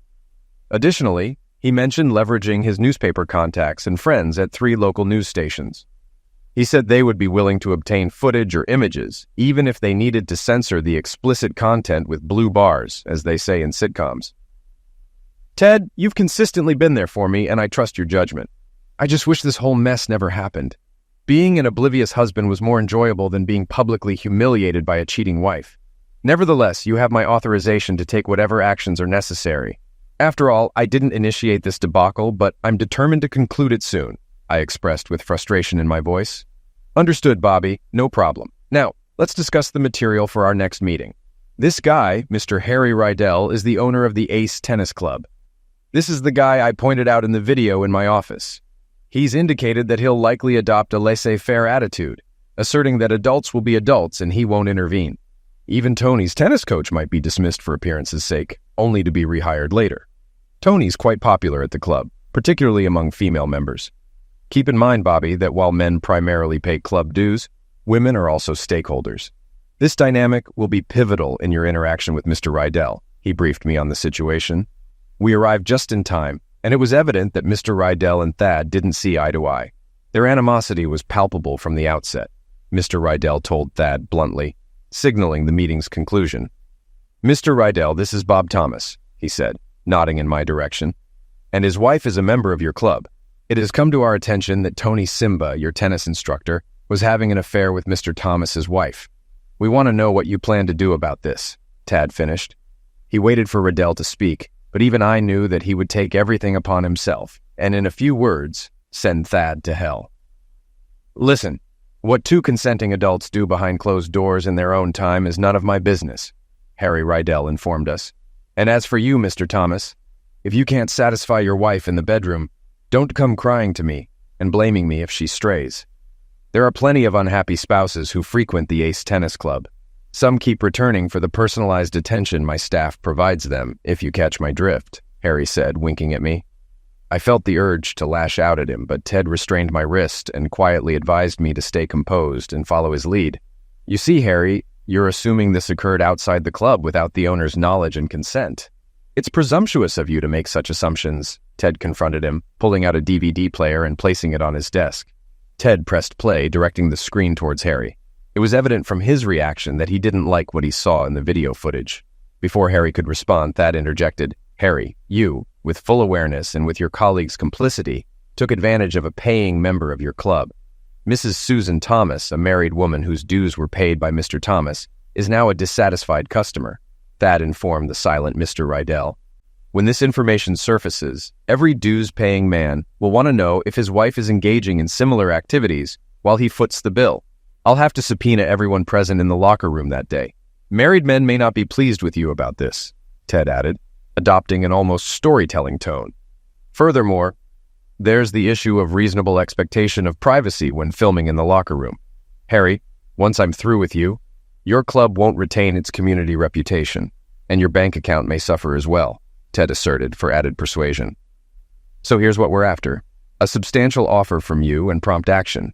Doing so could spare you considerable inconvenience and financial loss, Ted concluded, as we observed Harry Rydell weighing his options. Ted, you're still a real piece of work, but I can't argue with your reasoning. I'll contact you tomorrow with my offer. If I comply, all tapes will be returned to me and remain confidential. I'll also willingly terminate Tony's employment. Now, if that's all you legal extortionists came for, get the hell out. Harry Rydell dismissed us, as Ted retrieved the DVD player with a grin and powered it off. Oh, and say hi to Tito Martinez, Ted remarked to Harry before exiting the room. Go to hell, Worth, was all Harry could retort. Ted chuckled all the way back to the parking lot. That was quite the adventure. Now we wait for suggestions, Tad informed me as we headed to his house for a delightful homemade dinner. By week's end, Bill Evans had offered nearly $2.7 million to retain Sue as his employee. Jeff Davis, after naively handing over all his tapes to Bill Evans, found himself out of a job. Bill simply terminated him, leaving poor Jeff with little recourse. I went after the 2 fools who were with my wife the night I caught her with Jeff. They happened to be 2 of Jeff's major clients. Neither of them wanted any publicity, whether for their companies or themselves. so each of them offered me $1 million to keep quiet. Harry Rydell refused to make any offer and suggested we take legal action. So we did, and he ended up losing $3 million by the time we were done with him. His club suffered a mass exodus of members, and he was compelled to relinquish ownership. He likely thought he could evade consequences. But the judge wasn't impressed with the footage from the private locker rooms, nor with the infidelity. I granted Sue a house and a car as she desired, without having to pay a cent in child support. I only encountered her twice in court. Both times I greeted her as a strumpet, which brought her to tears. I often pondered why she cried now, but not before causing such turmoil in my life. I came into more money than I ever imagined thanks to following Ted's advice. The pain still lingered, haunting me to this day. All the trials of that dreadful year rushed back in an instant. I hadn't realized anyone was addressing me until I snapped out of my flashback and heard the restaurant manager inquiring if everything was all right. Unsure how long I had stood there lost in thought, I shook my head to clear it and returned to the present. Apologies, just reminiscing about an old issue once I saw the group I came to meet. Thanks again, I explained to the manager, noticing the curious glance he gave, reminiscent of how people regard an elderly person lost in reverie. I made a beeline for my ex-wife's table. The surprise was evident on her face. When last we were together, I was overweight, with long hair and a beard, nursing an old knee injury from baseball. That was my excuse then, but truthfully, I had settled into a complacent life with her. Now I sported a shorter haircut, was trim from regular workouts, and had my knee repaired thanks to the money from Jeff and Bill's company.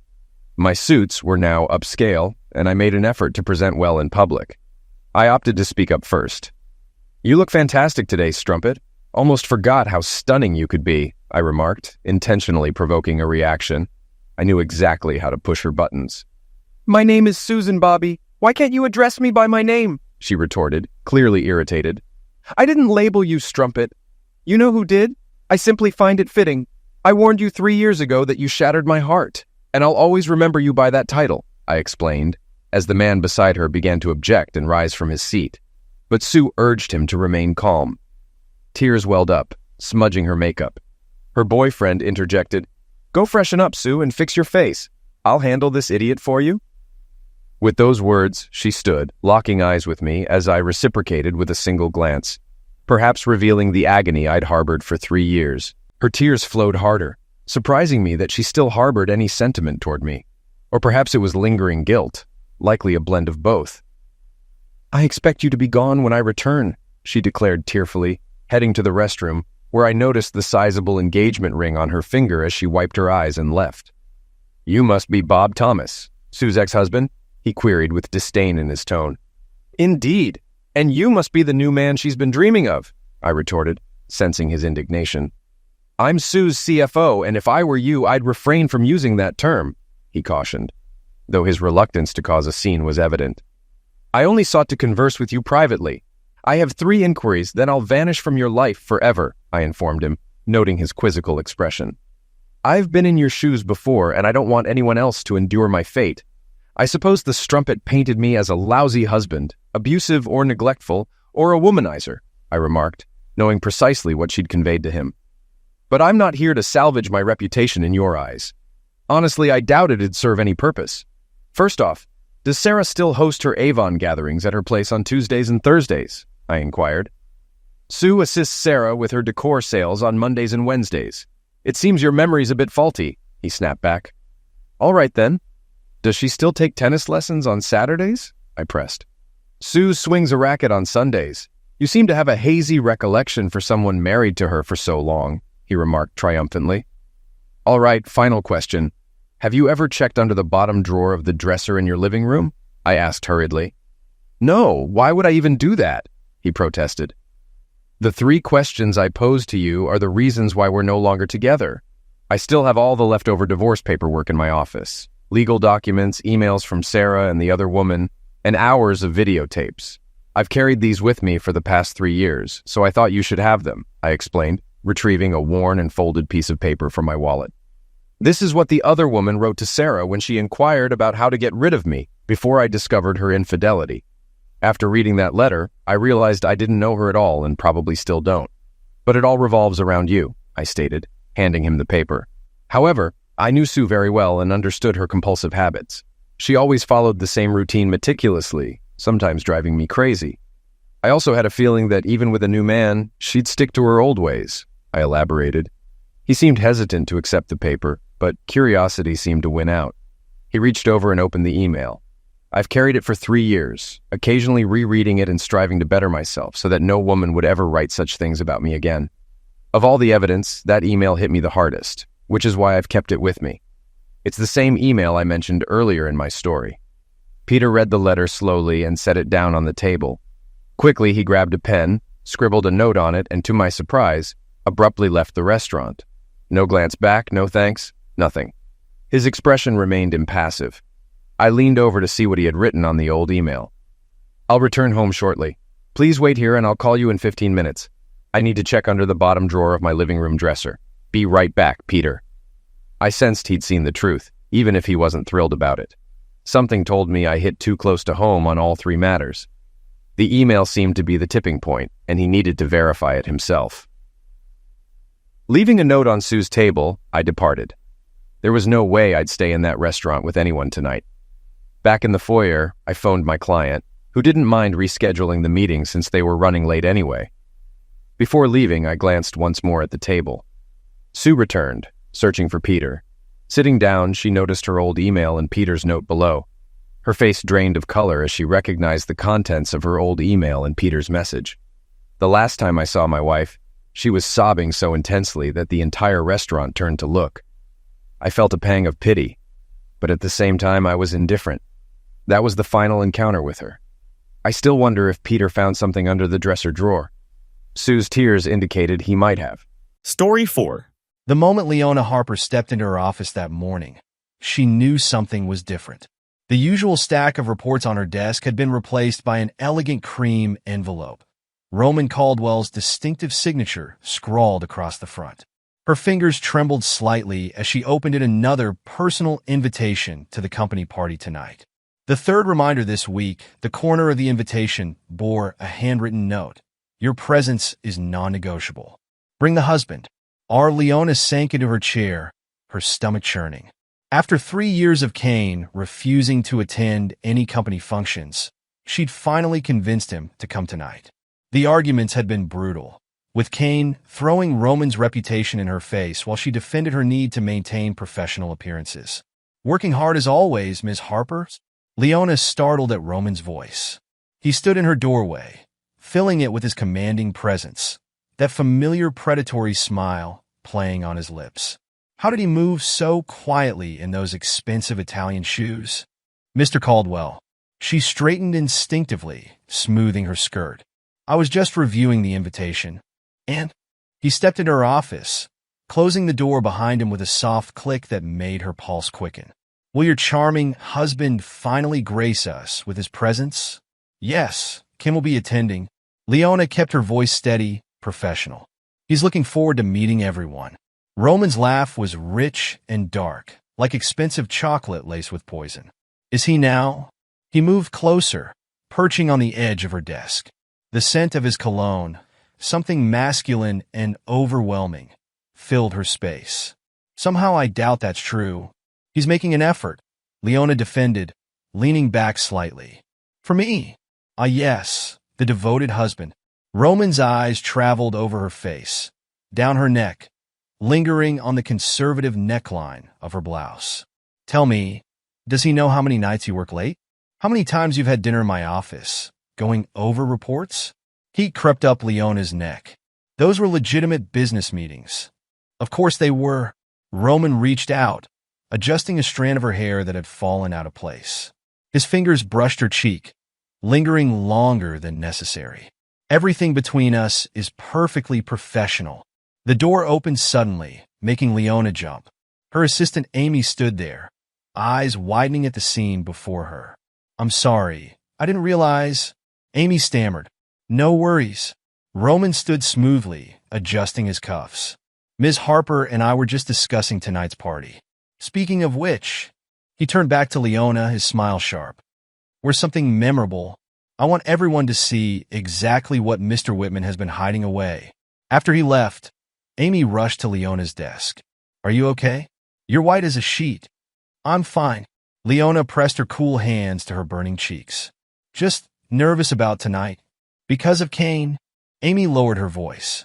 Everyone still talks about last year's Christmas party, when he showed up unexpectedly and practically dragged you out. He had every right to be angry. Leona defended automatically. I promised to be home by 8, and Roman kept finding reasons for me to stay, right? Because God forbid the great Roman Caldwell handle a client dinner without his favorite employee. Amy's tone dripped with sarcasm. The way he looks at you, Lee, Kane's not wrong to be worried. It's not like that. But even as she said it, Leona knew she was lying. The way Roman watched her, touched her, invaded her space, it had been escalating for months. And worse, some traitorous part of her thrilled at his attention. Even as she hated herself for it, the rest of the day passed in a blur of meetings and nervous anticipation. Leona texted Kane twice to confirm he was still coming, receiving only curt yes responses. By the time she headed home to get ready, her stomach was in knots. Kane was already there when she arrived, standing in their bedroom in his best suit, adjusting his tie with sharp, angry movements.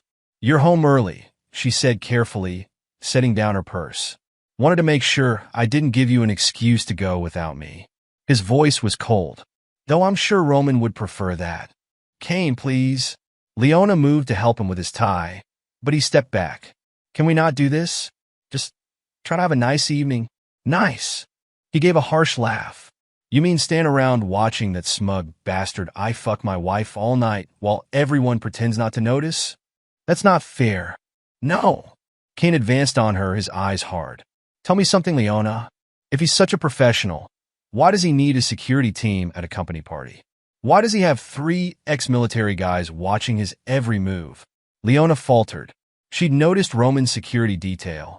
Of course, they were a constant presence, discreet but visible. He's a powerful man. He has enemies. He has them because he's a predator. Kane spat. He takes what he wants and destroys anyone who gets in his way. "And you?" His voice cracked slightly. "You're just his latest target. I can handle Roman Caldwell." Leona lifted her chin defiantly. "I'm not some naive intern, Kane. I know exactly who he is." "Do you?" Kane's laugh was ugly. "Because from where I'm standing, you look a lot like a mouse playing with a cat, thinking it's the one in control." The argument ended there, but the tension lingered as they got ready. Leona chose a black cocktail dress, elegant but not too provocative. Still, she felt Kane's disapproving gaze as she applied her makeup, added small diamond earrings. An anniversary gift from better times. The drive to the hotel was silent, broken only by the GPS voice offering directions. Leona watched the city lights blur past, remembering other parties, other fights. Kane had always been protective, even jealous at times. But since she'd started working for Roman, something had changed. The trust between them had eroded, replaced by suspicion and bitter accusations. That as they pulled up to the hotel, Kane spoke suddenly. "If he touches you tonight, I'll kill him." The quiet certainty in his voice sent a chill down Leona's spine. Before she could respond, the valet opened her door, and it was time to paste on her professional smile. The party was already in full swing. The hotel's grand ballroom transformed into a showcase of wealth and power. Crystal chandeliers cast warm light over the gathered employees and their guests, while waiters in crisp uniforms circulated with champagne and delicate hors d'oeuvres. "Fancy." Kane's voice dripped with disdain. "I bet this cost more than most of your coworkers make in a year." "Kane," Leona warned softly. "What?" "Just admiring how your boss spends his money." "Our money really, since it comes from client fees?" Before she could argue, a familiar voice cut through the crowd. "Leona, you're finally here." Roman approached them like a king holding court, people automatically stepping aside to let him pass. He wore a perfectly tailored tuxedo that probably cost more than Kane's car, his dark hair styled just so, everything about him radiating power and control. "You look absolutely stunning." Roman's eyes traveled over her appreciatively before turning to Kane. "And this must be the mysterious Mr. Whitman." Roman Caldwell. He extended his hand, his smile never reaching his eyes. Kane stared at the offered hand for a long moment before taking it. Leona could see his knuckles whiten with the force of his grip, but Roman didn't flinch. "Quite a party." Kane said flatly. Really shows where all those overtime hours go. Roman's laugh was practiced, elegant. My employees work hard. They deserve to be rewarded. His gaze shifted back to Leona. Some more than others. A muscle ticked in Kane's jaw. Leona quickly stepped between them, plastering on a bright smile. Thank you for having us, Mr. Caldwell. Everything looks wonderful. Please, it's Roman tonight. He signaled to a passing waiter. Champagne for the happy couple. And Leona, his eyes lingered on her face. Save me a dance later. As Roman moved away to greet other guests, Kane's hand tightened painfully on Leona's waist. A dance? Really? It's just part of the party, she hissed. Don't make a scene. Right, because heaven forbid we embarrass the great Roman Caldwell. Kane downed his champagne in one gulp. I need a real drink. The next hour was excruciating. Every time Leona turned around, Roman was there touching her arm, laughing at her comments, standing just a bit too close. She could feel Kane watching, his anger building with each interaction. When she wasn't talking to Roman, she was fielding knowing looks from her co-workers, their sympathy and judgment equally unwelcome. The breaking point came after Leona returned from the ladies' room. She was hurrying back to Kane when Roman intercepted her in a quiet hallway, strategically positioned between two large potted plants that partially blocked them from view. Running away from me? His voice was playful, but his eyes were intense as they roamed over her. I've barely had a chance to appreciate how lovely you look tonight. I should get back, Leona said, trying to step around him. Kane's waiting. Roman moved with her, effectively trapping her against the wall. Let him wait. His hand came up to brush her cheek, and Leona felt her breath catch. You know, I've always appreciated how thoughtful you are about every detail. Mr. Caldwell, the dress is perfect, he continued, his fingers trailing down her neck. But what really catches my eye is what's underneath. His voice dropped to a whisper. That black lace bra is exquisite. The way it shows through just enough to drive a man crazy. Leona's blood ran cold. She hadn't realized the thin material of her dress revealed the outline of her undergarments under the bright lights. The way Roman was looking at her now made her feel naked, exposed. Get away from my wife. Kane's voice cut through the air like a blade, each word precise and deadly. Roman turned slowly, his smile becoming predatory as he faced her furious husband. Mr. Whitman, just admiring your wife's attention to detail. She has such excellent taste. Kane moved faster than Leona had ever seen him, crossing the space between them in 2 strides. His hands fisted in Roman's lapels as he slammed him against the wall. You think I'm blind? Kane's voice shook with rage. The way you touch her, look at her, try to own her? You think I don't see your game? Kane, stop. Leona grabbed his arm, but he shook her off violently. That Roman's laugh was cold, dismissive. His eyes gleamed with something like anticipation. My dear boy, you're making quite the scene. Though I suppose that's to be expected from someone so provincial. Provincial. Kane's face contorted with fury. I'll show you provincial. You smug piece of Roman's fingers snapped once, sharp and precise. Like shadows coming to life, 3 men in dark suits materialized from the crowd. Leona recognized them instantly. Roman's personal security team, the ex-military men who usually kept a discreet distance but were always watching. I believe Mr. Whitman needs some air, Roman said softly, straightening his jacket. Help him outside, gentlemen. The service entrance, if you please. No. Leona lunged forward, but Roman caught her arm in an iron grip. She struggled against him as the security team grabbed Kane, who fought like a caged animal as they dragged him toward the service door. Let me go. She clawed at Roman's hand. They're hurting him. Shoo. Roman soothed, his fingers digging in her flesh hard enough to leave bruises.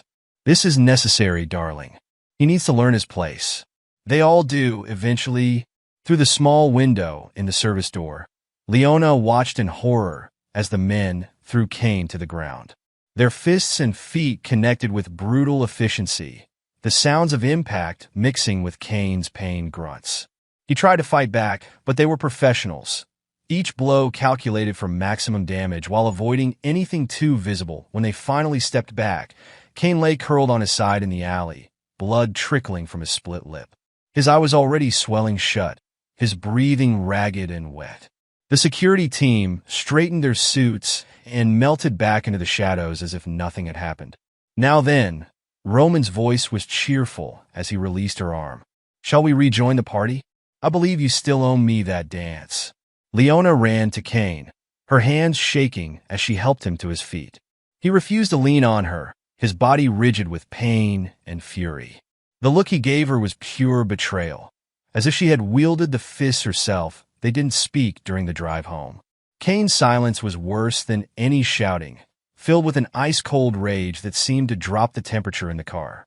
When they finally reached their house, he stumbled inside without waiting for her, leaving a trail of bloody droplets on their pristine entryway floor. Leona followed him to their bedroom, where he was struggling to remove his ruined jacket. "Let me help." "Don't." His voice was raw. "Don't fucking touch me. Kane, please. I'm so sorry." "Sorry." He whirled on her, his face a mess of blood and bruises. "You just stood there, watched while they beat me like a dog in an alley. What was I supposed to do?" Tears streamed down Leona's face, ruining her carefully applied makeup. "They would have hurt you worse if I tried to stop them." "Oh, so now you care about me getting hurt." Kane's laugh was ugly, brutal. "Funny, you didn't seem too concerned while your precious boss was feeling you up all night, telling you how nice your fucking underwear looked. That's not fair. I never encouraged him. Didn't you?" Kane advanced on her, his face twisted with pain and fury. "The way you smile at him, laugh at his jokes, wear clothes that show off what's mine. I'm not yours." Leona shouted back, anger finally overwhelming her guilt. "I'm your wife, not your property, and I have to work with Roman. I have to maintain a professional relationship." "Professional?" Kane's laugh was like broken glass. "Is that what you call letting him comment on your underwear? Letting him put his hands all over you while everyone watches? Do you know what they say about you at work, Leona? The whispers, the rumors. I don't let him do anything." Her voice cracked. "He's my boss, Kane. He has power over my career, my future, and that makes it okay." Kane's voice dropped dangerously low. "You defending him right now after what he did to me?" Leona opened her mouth to argue further, but the words died in her throat. Kane's face was a mask of barely contained violence, his hands trembling at his sides. Blood still trickled from his split lip, and the bruise around his eye had darkened to an angry purple. "I can't even look at you right now," he growled, turning away. "Get out. Kane, please. Get out." His roar made her stumble backward. She fled to the guest room, the sound of breaking glass following her down the hallway. Through the wall, she could hear Kane destroying their bedroom, pictures shattering, furniture being thrown, his muffled curses punctuated by the sounds of his fists hitting walls. Leona curled up on the unfamiliar bed, still wearing her party dress, now stained with Kane's blood. Her mind replayed the nightmare of the evening on endless loop. Roman's predatory smile, the dull thuds of fists meeting flesh, Kane's face twisted with betrayal. When had everything gone so wrong? How had she let it get to this point? Sleep came in fitful bursts, broken by the sounds of Kane pacing in their bedroom. When her alarm went off the next morning, she seriously considered calling in sick. But that would only make things worse, show weakness to Roman, give Kane more ammunition about her boss's influence over her life. The morning routine felt surreal. She showered in the guest bathroom, applied extra concealer to hide the shadows under her eyes, chose her most conservative pantsuit like armor. Kane was already gone when she went downstairs, but the evidence of his rage remained. Broken picture frames littering the floor, a fist-sized hole in the living room wall, their wedding photo face down on the mantel. The office. Leona tried to project an air of normalcy. She buried herself in paperwork, kept her door firmly closed, and avoided the break room, where she knew people would be gossiping about last night's drama. Amy tried to bring her coffee and sympathy, but Leona sent her away. She couldn't bear to see the pity in her assistant's eyes then. Just before lunch, her phone buzzed with a text from Roman. "My office." Now her hands trembled as she smoothed her skirt and made her way to his corner office. His secretary's desk was empty. She was always conveniently absent when he wanted private meetings. The walk down the executive hallway felt like a march to the gallows. She knocked softly on his door. Enter. Roman sat behind his massive desk, backlit by floor-to-ceiling windows that offered a stunning view of the city. He didn't look up from his computer as she approached, letting the silence stretch uncomfortably. Close the door. The soft click of the latch felt like a prison cell closing. When she turned back, Roman had risen and moved to lean against the front of his desk, his posture deceptively casual. Come here, he said softly. Her feet carried her forward against her better judgment. She stopped a few feet away, maintaining what she hoped was a professional distance. The bruises from his grip last night throbbed beneath her sleeve. Closer. Another step. Roman reached out, his fingers trailing down her arm, finding the bruises he'd left with unerring accuracy. I trust your husband isn't too damaged from his lesson last night. Please, Leona whispered, though she wasn't sure what she was pleading for. I should get back to work. Should you? Roman's hand moved to her hip, drawing her between his spread legs. I think we have some unfinished business from the party. Things that were interrupted. Mr. Caldwell, Roman, he corrected, his other hand coming up to trace her jawline. You know, I've wanted you since the day you walked into my office for your interview. So proper, so controlled. I knew I had to have you. I'm married, she protested weakly, even as her body betrayed her by leaning into his touch. To a man who clearly doesn't appreciate what he has. Roman's thumb brushed across her lower lip. He tries to cage you, contain you. I want to set you free. His mouth claimed hers before she could respond, hot and demanding. Leona knew she should push him away, run from his office, quit her job, something. Instead, she melted into him with a whimper of surrender. 3 years of tension snapping like a wire pulled too tight. What followed was a blur of sensation. Roman's hands seemingly everywhere at once, stripping away her carefully constructed professional facade along with her clothes. Her conservative suit jacket hit the floor, followed by her silk blouse. Roman turned her roughly, bending her over his desk. Papers scattered to the floor as he took what he wanted. And God help her, she gave it willingly, lost in the intoxicating mix of pleasure and shame. When it was over, reality came crashing back like a bucket of ice water. Leona rushed to put herself back together, avoiding Roman's satisfied smirk as she tried to smooth her hopelessly wrinkled clothes. Her hands shook so badly she could barely button her blouse. Same time tomorrow? He asked casually, already back behind his desk as if nothing had happened. As if he hadn't just shattered what remained of her marriage, Leona fled without answering, her cheeks burning. She spent the rest of the day hiding in her office, drowning in paperwork and guilt. Every time she moved, she could feel the evidence of her betrayal.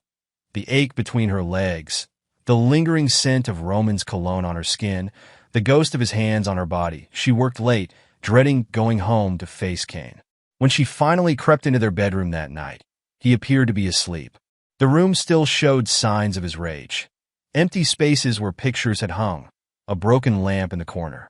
She slipped under the covers, careful to maintain distance between their bodies. Just as she was drifting off, Kane's voice cut through the darkness.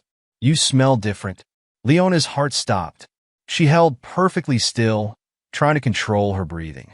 After a long moment, Kane rolled away from her, but she knew he wasn't sleeping. The space between them felt infinite, an uncrossable chasm of betrayal and broken trust. As she stared into the darkness, Leona knew with crushing certainty that nothing would ever be the same. She had crossed a line that couldn't be uncrossed, broken something that could never be repaired. In the span of 24 hours, she had lost her marriage, her self-respect, and any illusion of control over her life. And somewhere in a corner office high above the city, Roman Caldwell was already planning his next move. The next week at work felt like walking through a minefield. Leona's heels clicked against the marble floors as she made her way to her office, painfully aware of the whispers that followed in her wake. The bruises from Roman's fingers had faded from her arm, but she could still feel them like phantom pain. Morningly, Amy intercepted her with coffee and concern in her eyes. You've got 3 messages from Mr. Caldwell already. What does he want? Leona's voice came out sharper than intended. The usual. My office. Where are you? Don't keep me waiting. Amy lowered her voice. Listen, People are talking about what happened at the party. About Kane. I don't want to hear it. Leona pushed past her into the office, but Amy followed. You need to hear this. Roman security team? They're bragging about it in the break room. Making jokes about teaching your husband a lesson. Leona's hands clenched into fists. They're lying. Are they? Amy closed the door. Because Marcus from accounting saw the whole thing. Said Kane could barely walk afterward. Said you just stood there while Roman, get out? Leona's voice trembled. Just get out. Alone in her office, she tried to focus on work, but her phone kept buzzing with Roman's messages. Each one made her stomach clench with a mixture of dread and anticipation. Finally, she couldn't ignore him anymore, coming now. She texted back Roman was on a call when she entered his office, but his eyes followed her hungrily as she approached his desk. He ended the conversation abruptly. You've been avoiding me. His voice was soft, dangerous. I've been busy with the Thompson account. Liar. Roman stood, moving around the desk. You're afraid of what happened between us. Nothing happened. Leona backed away. It was a mistake. It can't happen again. Roman's laugh was cruel. Can it? He advanced on her. Tell me you haven't thought about it. Tell me you don't want more. I'm married. To a man who can't satisfy you.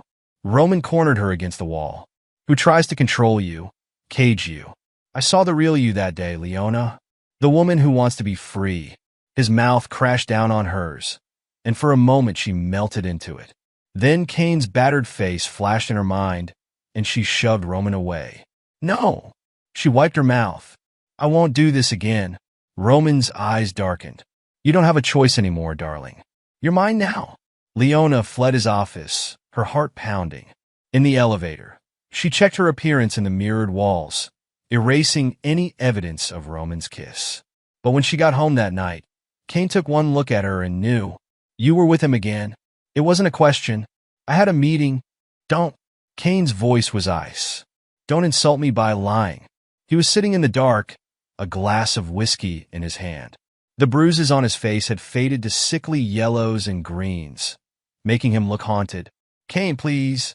Leona reached for him, but he jerked away. Nothing happened. I swear. You know what your problem is? Kane stood, towering over her. You think I'm stupid, that I can't see what's right in front of me. I don't think. 3 times this week you've come home late.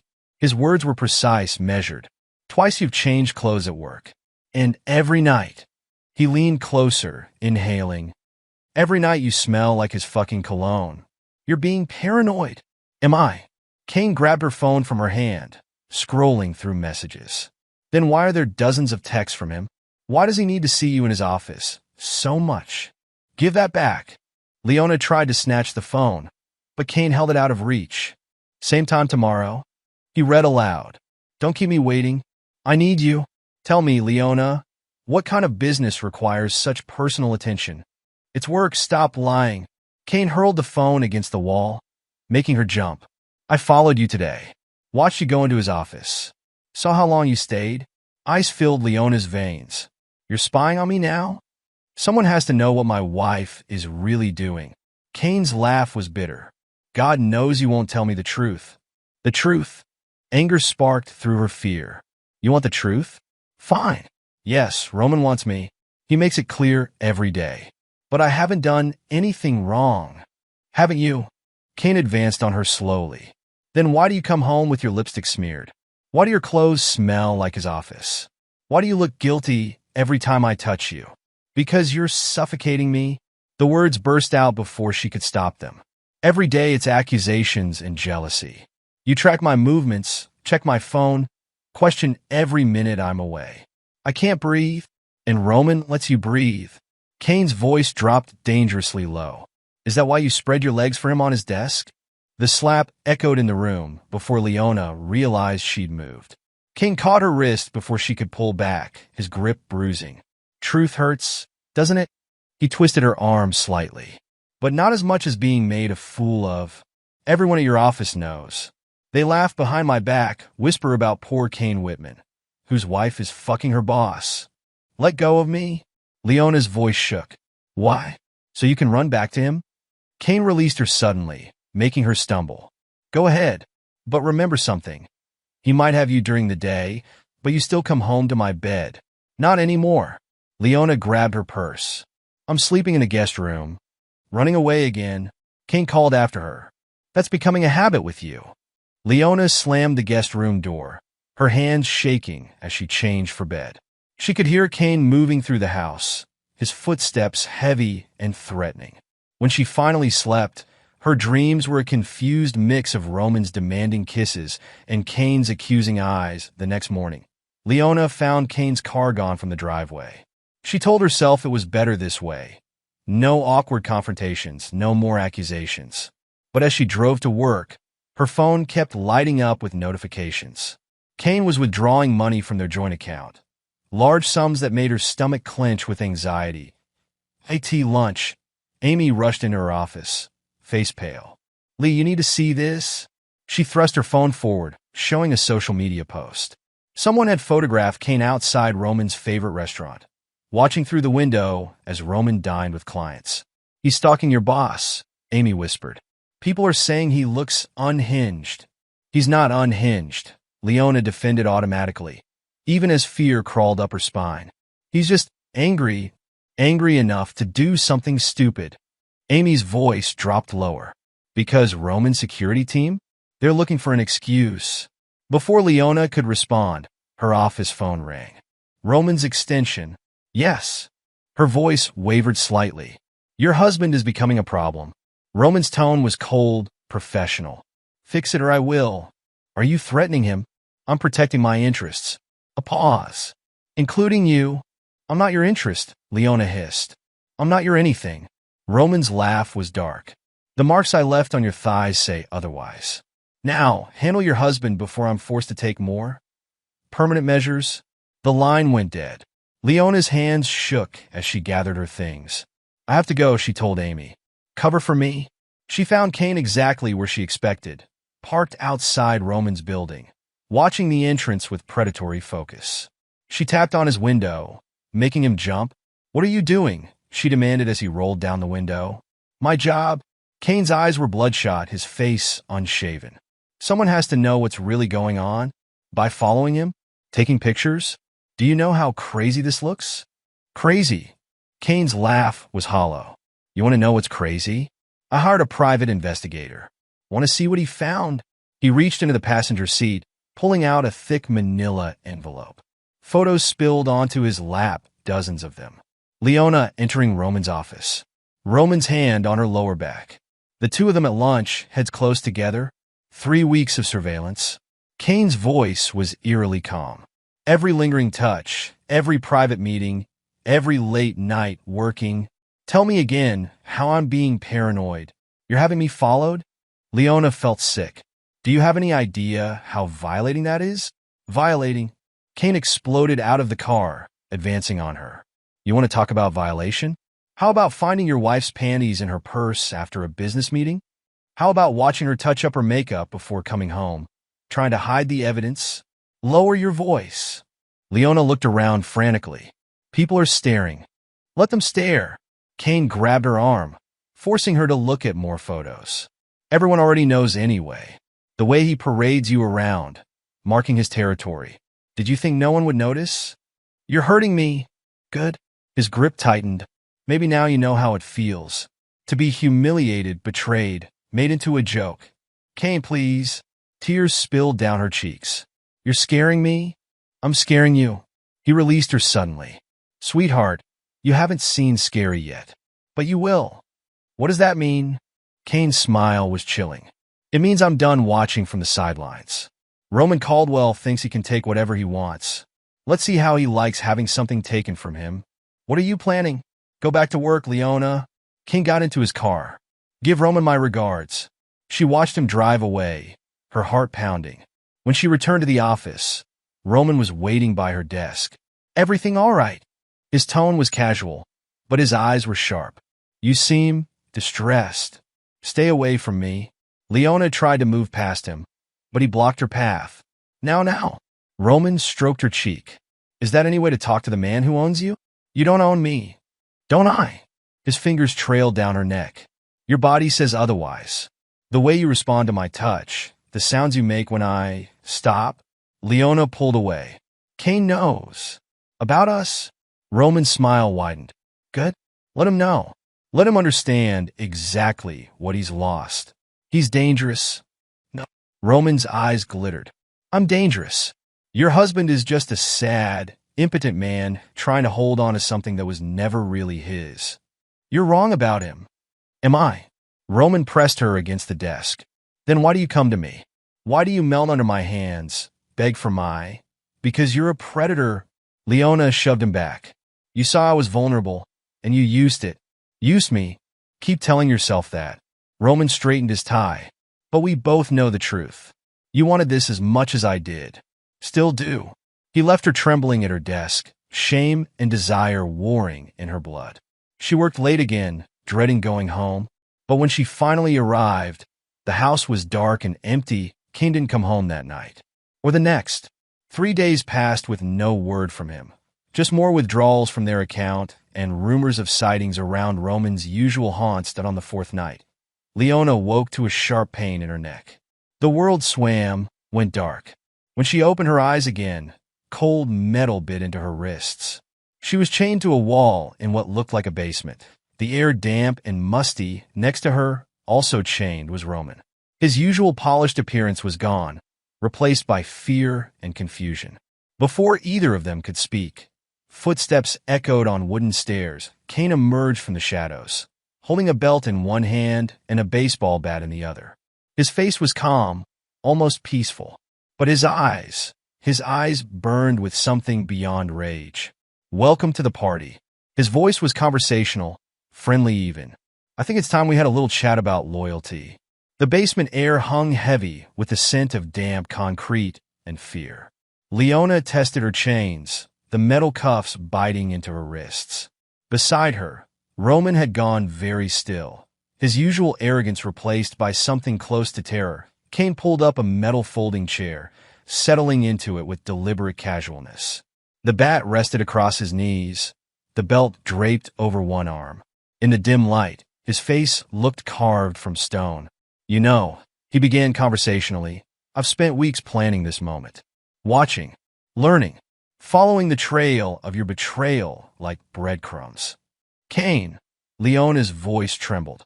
Please, we can talk about this. Now you want to talk. He leaned forward.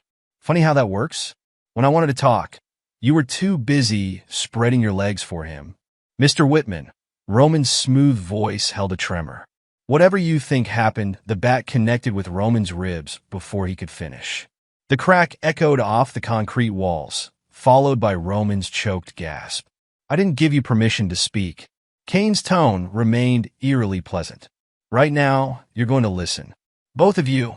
He stood, pacing between them like a teacher giving a lecture. Let's start with the timeline, shall we? 3 months ago, the late nights began. Important meetings, you called them. He looked at Leona. But they were just excuses to be alone with him, weren't they? It wasn't like that. The belt whistled through the air, catching her across the thighs. Leona cried out in pain. Don't lie to me. Kane's composure cracked slightly. I have the security footage. Every time you entered his office. Every time you left, clothes wrinkled, lipstick smeared. He turned to Roman. And you, the great Roman Caldwell. So used to taking what you want, consequences be damned. Did you think I wouldn't find out about the others? The string of married women you've collected like trophies?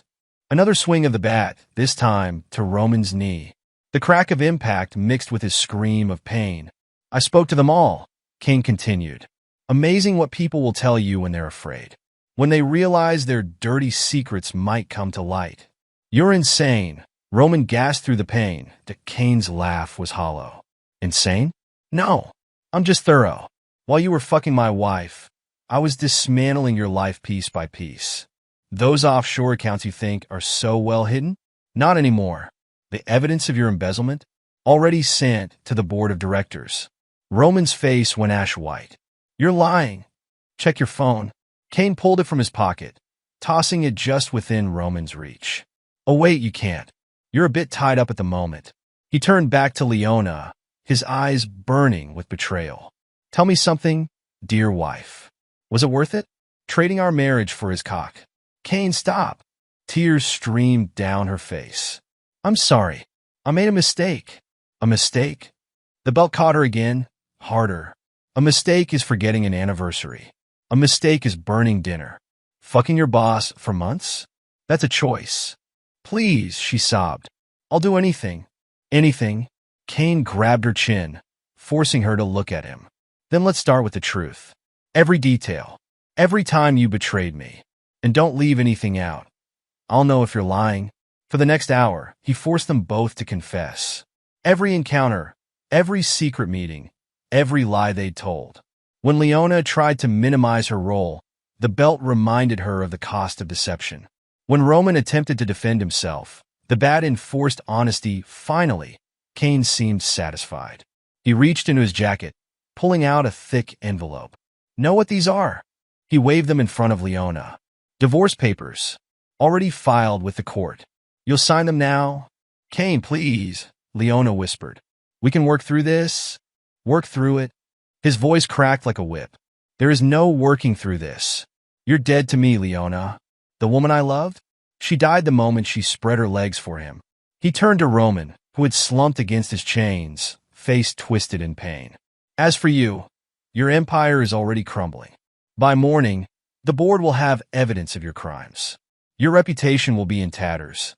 Everything you've built, everything you've stolen, gone. You can't prove anything. Roman spat that Kane's smile was terrifying. I have recordings, witness statements, bank records. Amazing what money can buy when you're motivated enough. He leaned closer.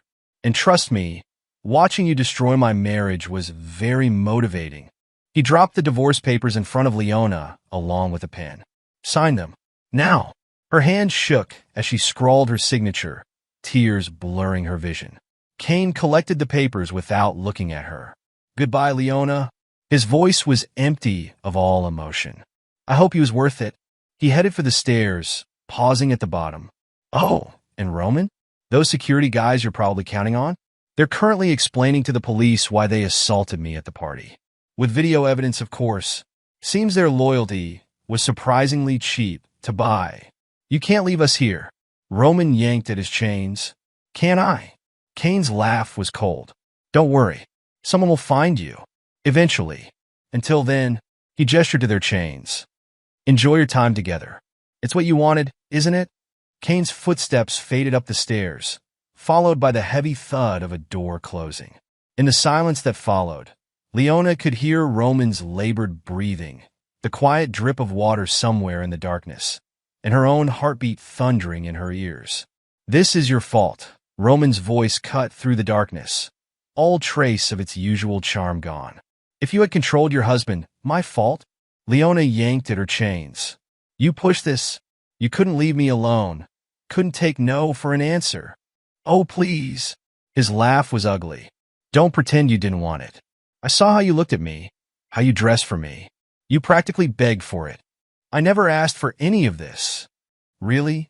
Roman's voice dripped with sarcasm. So all those times in my office, you were what? An unwilling participant? The way you moaned my name, begged for more? Stop it. The truth hurts, doesn't it? He mimicked Kane's earlier words. Face it, Leona. You're just as guilty as I am. More, maybe. I never made any promises of faithfulness. Leona slumped against the wall, the cold concrete seeping through her thin nightgown. You manipulated me. Used your power over me. Power. Roman barked out a laugh that turned into a groan of pain. You gave me that power. Every time you stayed late, every time you bent over my desk. You wanted what I was offering. I was vulnerable. You were willing. His chains rattled as he shifted. And now look where it's got us. My career ruined, my reputation destroyed, chained up like animals in some basement. The reality of their situation began to sink in. Kane had planned this meticulously, dismantling Roman's life piece by piece while they were lost in their affair. Every late night, every stolen moment had been another opportunity for him to gather evidence, build his case. He'll never forgive me, Leona whispered, more to herself than Roman. Of course he won't. Roman's voice was cold. Men like Kane don't forgive. They destroy. And you? He laughed bitterly. You gave him every reason to destroy us both. This is what I wanted. What did you want, Leona? The thrill of sleeping with your boss? The excitement of sneaking around? His chains clinked as he leaned toward her. Or did you think I'd leave my wife for you? Make you the next Mrs. Caldwell? The question hit her like a slap. You're married? Roman's laugh echoed off the walls. Oh, this is rich. You didn't know? All those private investigators your husband hired. And he never mentioned my wife? You never wore a ring. Because it made it easier to fuck stupid, desperate women like you. His voice was cruel, stripped of all its usual polish. Women so eager to feel special they'll spread their legs at the first sign of attention. Tears burned in Leona's eyes. Every sweet word, every tender moment, all lies. She destroyed her marriage for a man who saw her as nothing more than another conquest. Kane was right about you. Kane was right about both of us. Roman shifted, groaning at the pain in his ribs. We deserve each other. Two selfish, lying pieces of shit, getting exactly what we earned. Hours passed in bitter silence. The basement grew colder, their injuries throbbing in time with their regrets. Occasionally, they heard movement upstairs. Footsteps, voices, the sound of normal life continuing while they rotted below. Someone will find us, Roman said eventually, but his voice lacked conviction. Will they? Leona stared into the darkness. Your security team is arrested. The board is probably too busy investigating your crimes. And Kane, her voice caught. Kane made sure everyone knew about us. Who's going to look for the cheating wife and her corrupt lover? Shut up. Roman yanked at his chains. Just shut up. This can't be happening. Not to me. I'm Roman fucking Caldwell. Not anymore. Leona's laugh was hollow. Now you're just another criminal. Another cheater. Another man who thought he was untouchable. And what are you? His voice was venom. The whore who helped bring it all down? The slut who? I'm your prisoner. Leona screamed back. Just like I was your prisoner in that office. Every demand, every request, every time you used my job to control me. You could have said no. Could I? When you held my career in your hands? When you had those thugs beat my husband? She rattled her chains. Face it, Roman. You're not the powerful man you pretended to be. You're a coward who uses money and fear to take what he wants. The truth hung between them, heavy as the chains that bound them. Every illusion had been stripped away. The charming boss, the willing mistress, the perfect lies they'd told themselves to justify their betrayal. Eventually, exhaustion overtook them. Leona drifted in and out of consciousness, haunted by dreams of Kane's face, of Roman's hands, of everything she'd lost.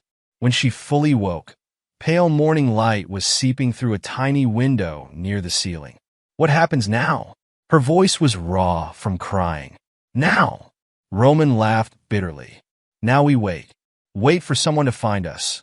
Wait for your husband's next move. Wait for whatever punishment we've earned. He's really going to leave us here. Of course he is. Roman's voice was empty. It's what we deserve. The lovers, chained together, forced to face the truth about themselves. He paused. Poetic, really. Your husband's quite the artist when it comes to revenge. Leona closed her eyes, remembering Kane's final words. The paper she'd signed, the marriage she'd destroyed, the life she'd thrown away for a man who didn't even see her as human. We did this to ourselves, she whispered. No, Roman corrected. We did this to each other, and now we'll pay for it. Together. The word hung in the air like a curse. Together. Chained in their guilt, bound by their betrayal, prisoners of their own selfish desires. As the morning light grew stronger, Leona faced the truth. Kane's revenge was complete, and she had no one to blame but herself. The basement door creaked open around noon, flooding the space with harsh light. Kane descended the stairs slowly, each footstep deliberate. He carried a manila envelope in one hand and a newspaper in the other. Good morning. His voice was eerily calm. Sleep well? Roman struggled to sit up straighter, wincing at his injured ribs. You won't get away with this. No.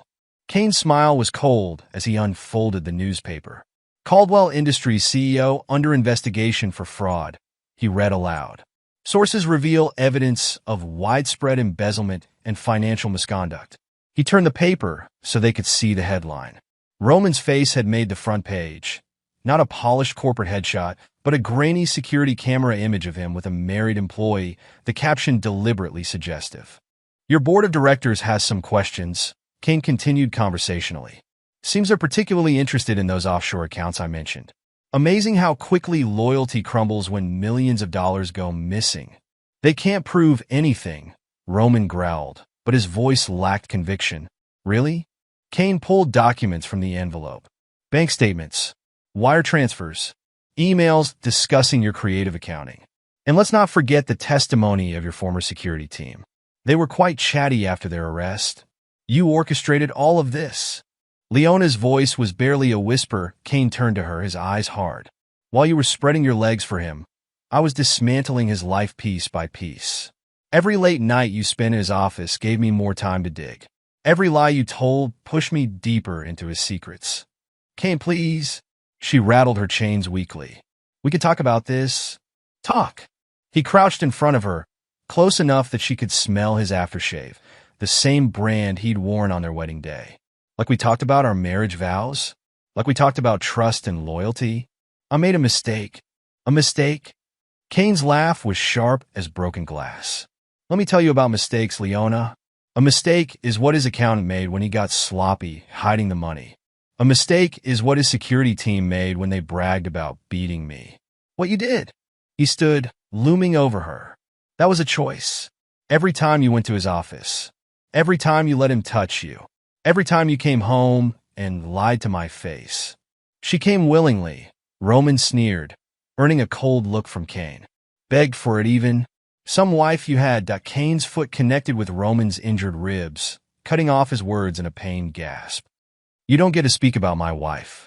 Not after what you did to her. Did to her? Roman wheezed out a laugh. I gave her what she wanted. Power. Excitement.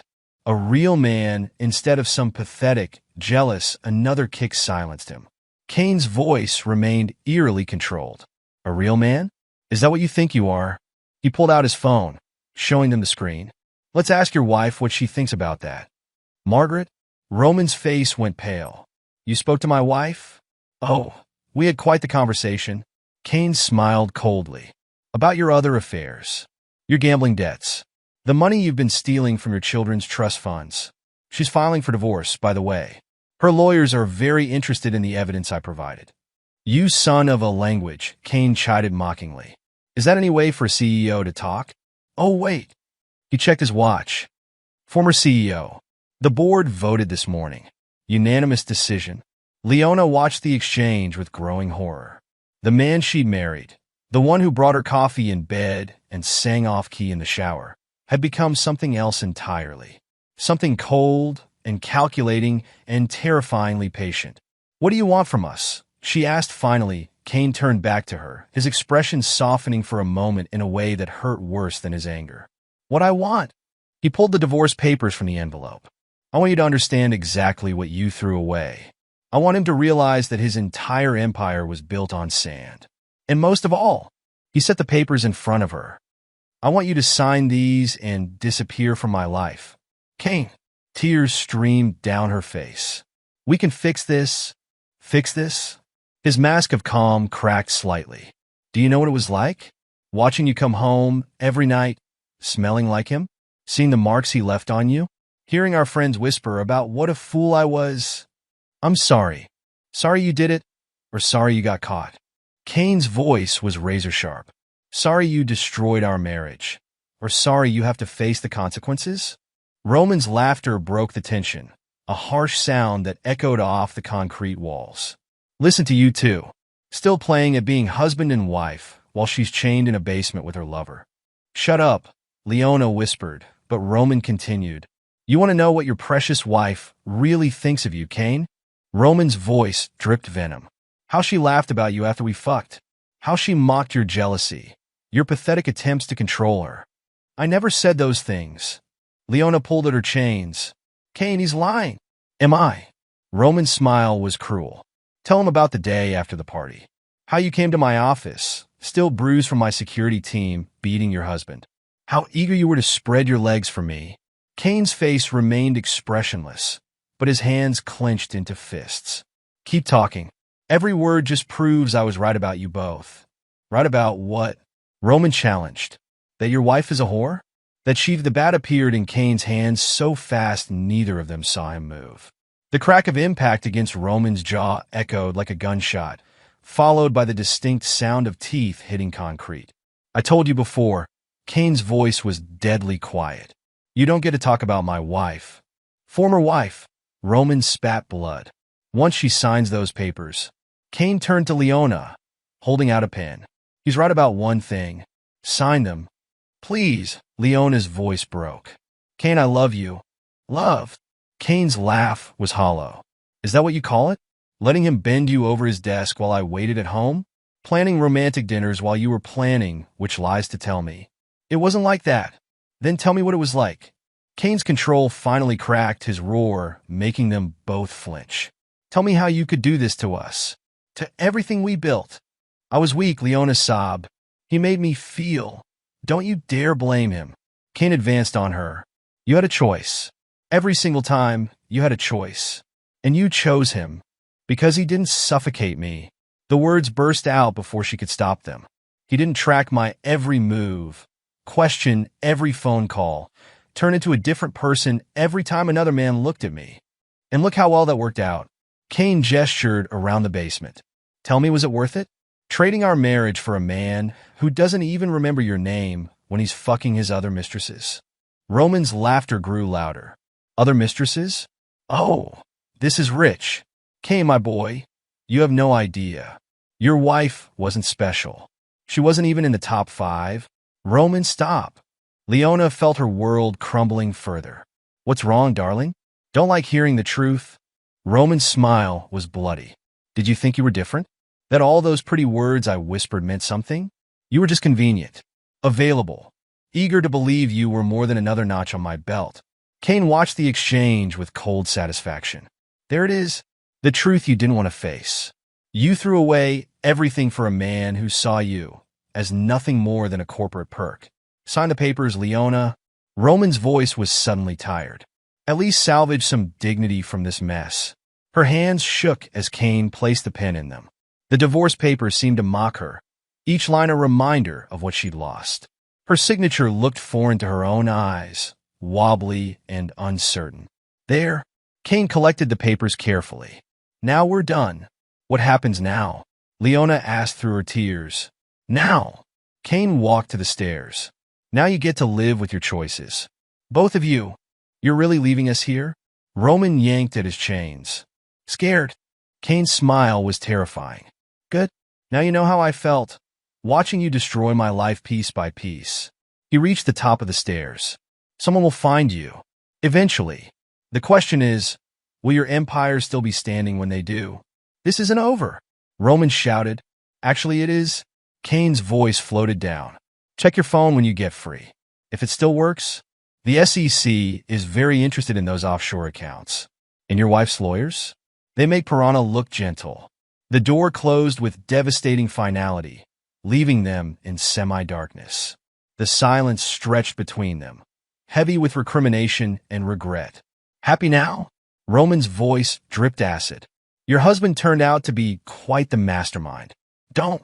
Leona closed her eyes, tears streaming down her face. Don't what? Point out how spectacularly you fucked up both our lives. How your pathetic marriage drama brought down my entire company. Your greed brought down your company, she shot back. Your lies. Your corruption. And who gave him the time to discover all that? Roman rattled his chains. Every night you spent spreading your legs in my office gave him more time to dig. Every lie you told pushed him deeper into my life. I never meant. Of course you didn't mean to. Roman's voice rose hysterically. You didn't mean to destroy your marriage. You didn't mean to help him ruin me. You didn't mean any of it. But here we are, chained in a basement while your husband dismantles everything I've built. Hours stretched into what felt like days. The basement grew colder as evening approached, the small window offering their only sense of time passing. Leona's wrists were raw from the chains, her throat parched, her body aching from the awkward position. They'll look for us, she said finally, breaking the long silence that Roman's laugh was bitter. Who? My wife? She's probably celebrating with her lawyers. My board of directors? They're too busy cooperating with the SEC. Your friends? They all knew what you were doing. Nobody's coming to save us. You don't know that. I know exactly what's happening. Roman's voice cracked with hysteria. Your husband didn't just destroy my marriage, he dismantled my entire life. The accounts are frozen. The evidence is public. My reputation is ruined. You did this to yourself, Leona shot back. The affairs, the corruption, using people like they were nothing. Oh, that's rich coming from you. Roman strained against his chains to face her. Little Miss Innocent, pretending you didn't know exactly what you were doing. How many times did you come to my office, wearing those tight skirts, bending over my desk? You manipulated me. Did I force you to unbutton your blouse? To stay late after everyone left? To moan my name while your wedding ring caught the light? His voice turned mocking. Face it, Leona. You're just as corrupt as I am. The only difference is I never pretended to be anything else. Tears streamed down Leona's face. I love Kane. Really loved him. Then you're an even bigger fool than I thought. Roman shifted, wincing at his injuries. Love is for fairy tales and greeting cards. Real life is about power, about taking what you want. Is that what you took from me? Power. I took what you offered. His voice was cold, just like I took it from all the others. The lonely wives, the ambitious assistants, the desperate divorcees. You weren't special, Leona. Just convenient. The truth of his words cut deeper than Kane's belt had. Every sweet nothing, every passionate encounter, every promise of something more, all lies. She destroyed her marriage for a man who saw her as nothing more than another conquest. Kane knew, she whispered. He saw through you from the beginning. Kane! Roman barked out a laugh that turned into a cough. Kane is a pathetic, jealous man who got lucky. If he hadn't been so obsessed with following you, watching you, he never would have discovered anything. You're wrong. Leona's voice strengthened. He's not pathetic. He's methodical, patient. While we were lost in our little affair, he was taking everything from you, piece by piece. Shut up. How does it feel? She pressed on, finding a cruel satisfaction in his pain. Knowing you lost everything because you couldn't keep your dick in your pants? Because you had to have one more married woman? I said, shut up. Roman lunged against his chains, face contorted with rage. You think you're better than me? You're nothing. A whore who threw away her marriage for a few cheap thrills. At least I can admit what I am. Leona screamed back. You're still lying to yourself. Still pretending you're the great Roman Caldwell, when you're nothing but a fraud. A cheater. A pathetic man who has to buy people's loyalty because nobody could actually love you. Their shouts echoed off the concrete walls. Years of lies and manipulation finally exposed in the harsh light of truth. When silence fell again, it was heavy with the weight of everything they'd lost. He won, Roman said finally, his voice hollow. Your husband. He took everything? No. Leona closed her eyes, exhausted. We gave it to him. Every lie, every betrayal, every secret meeting, we handed him the weapons to destroy us both. Time passed in a blur of regret and recrimination. Eventually, they heard movement upstairs. Voices, footsteps, the sound of doors opening. When the basement door finally creaked open, it wasn't Kane who descended the stairs, but the police. The aftermath was a chaos of questions and medical examinations. Leona learned they'd been found because Kane had anonymously tipped off the authorities. One final act of calculated mercy that somehow hurt worse than his revenge. Roman was taken away in handcuffs, his injuries documented as evidence, but his claims of kidnapping dismissed in light of the mountain of evidence against him. His empire was indeed crumbling. The board had voted him out, the SEC was investigating, and his wife's lawyers were circling like sharks. Leona was released after questioning. The divorce papers already processed, her marriage officially over. She stood on the sidewalk outside the police station, watching Roman being led to a prisoner transport van, and felt nothing but emptiness. Her phone held dozens of missed calls from work, from friends, from family, but none from Kane. She knew there never would be again. He had orchestrated the perfect revenge, using their own actions against them, And now he was gone. In the end, she and Roman had been prisoners long before the basement, prisoners of their own desires, their own lies, their own selfishness.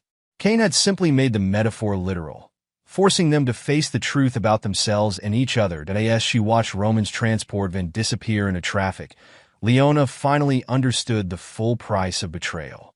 She had lost not just her marriage, but her self-respect, her dignity, and any illusion of the person she'd thought she was. The divorce papers in her bag felt like a funeral shroud, marking the death of everything she'd once held dear. Cain had won, completely and utterly, leaving her and Roman to live with the consequences of their choices. And somewhere in the city, she knew Cain was moving on with his life, carrying his revenge like a shield against future betrayals, never looking back at the ruins he'd left behind.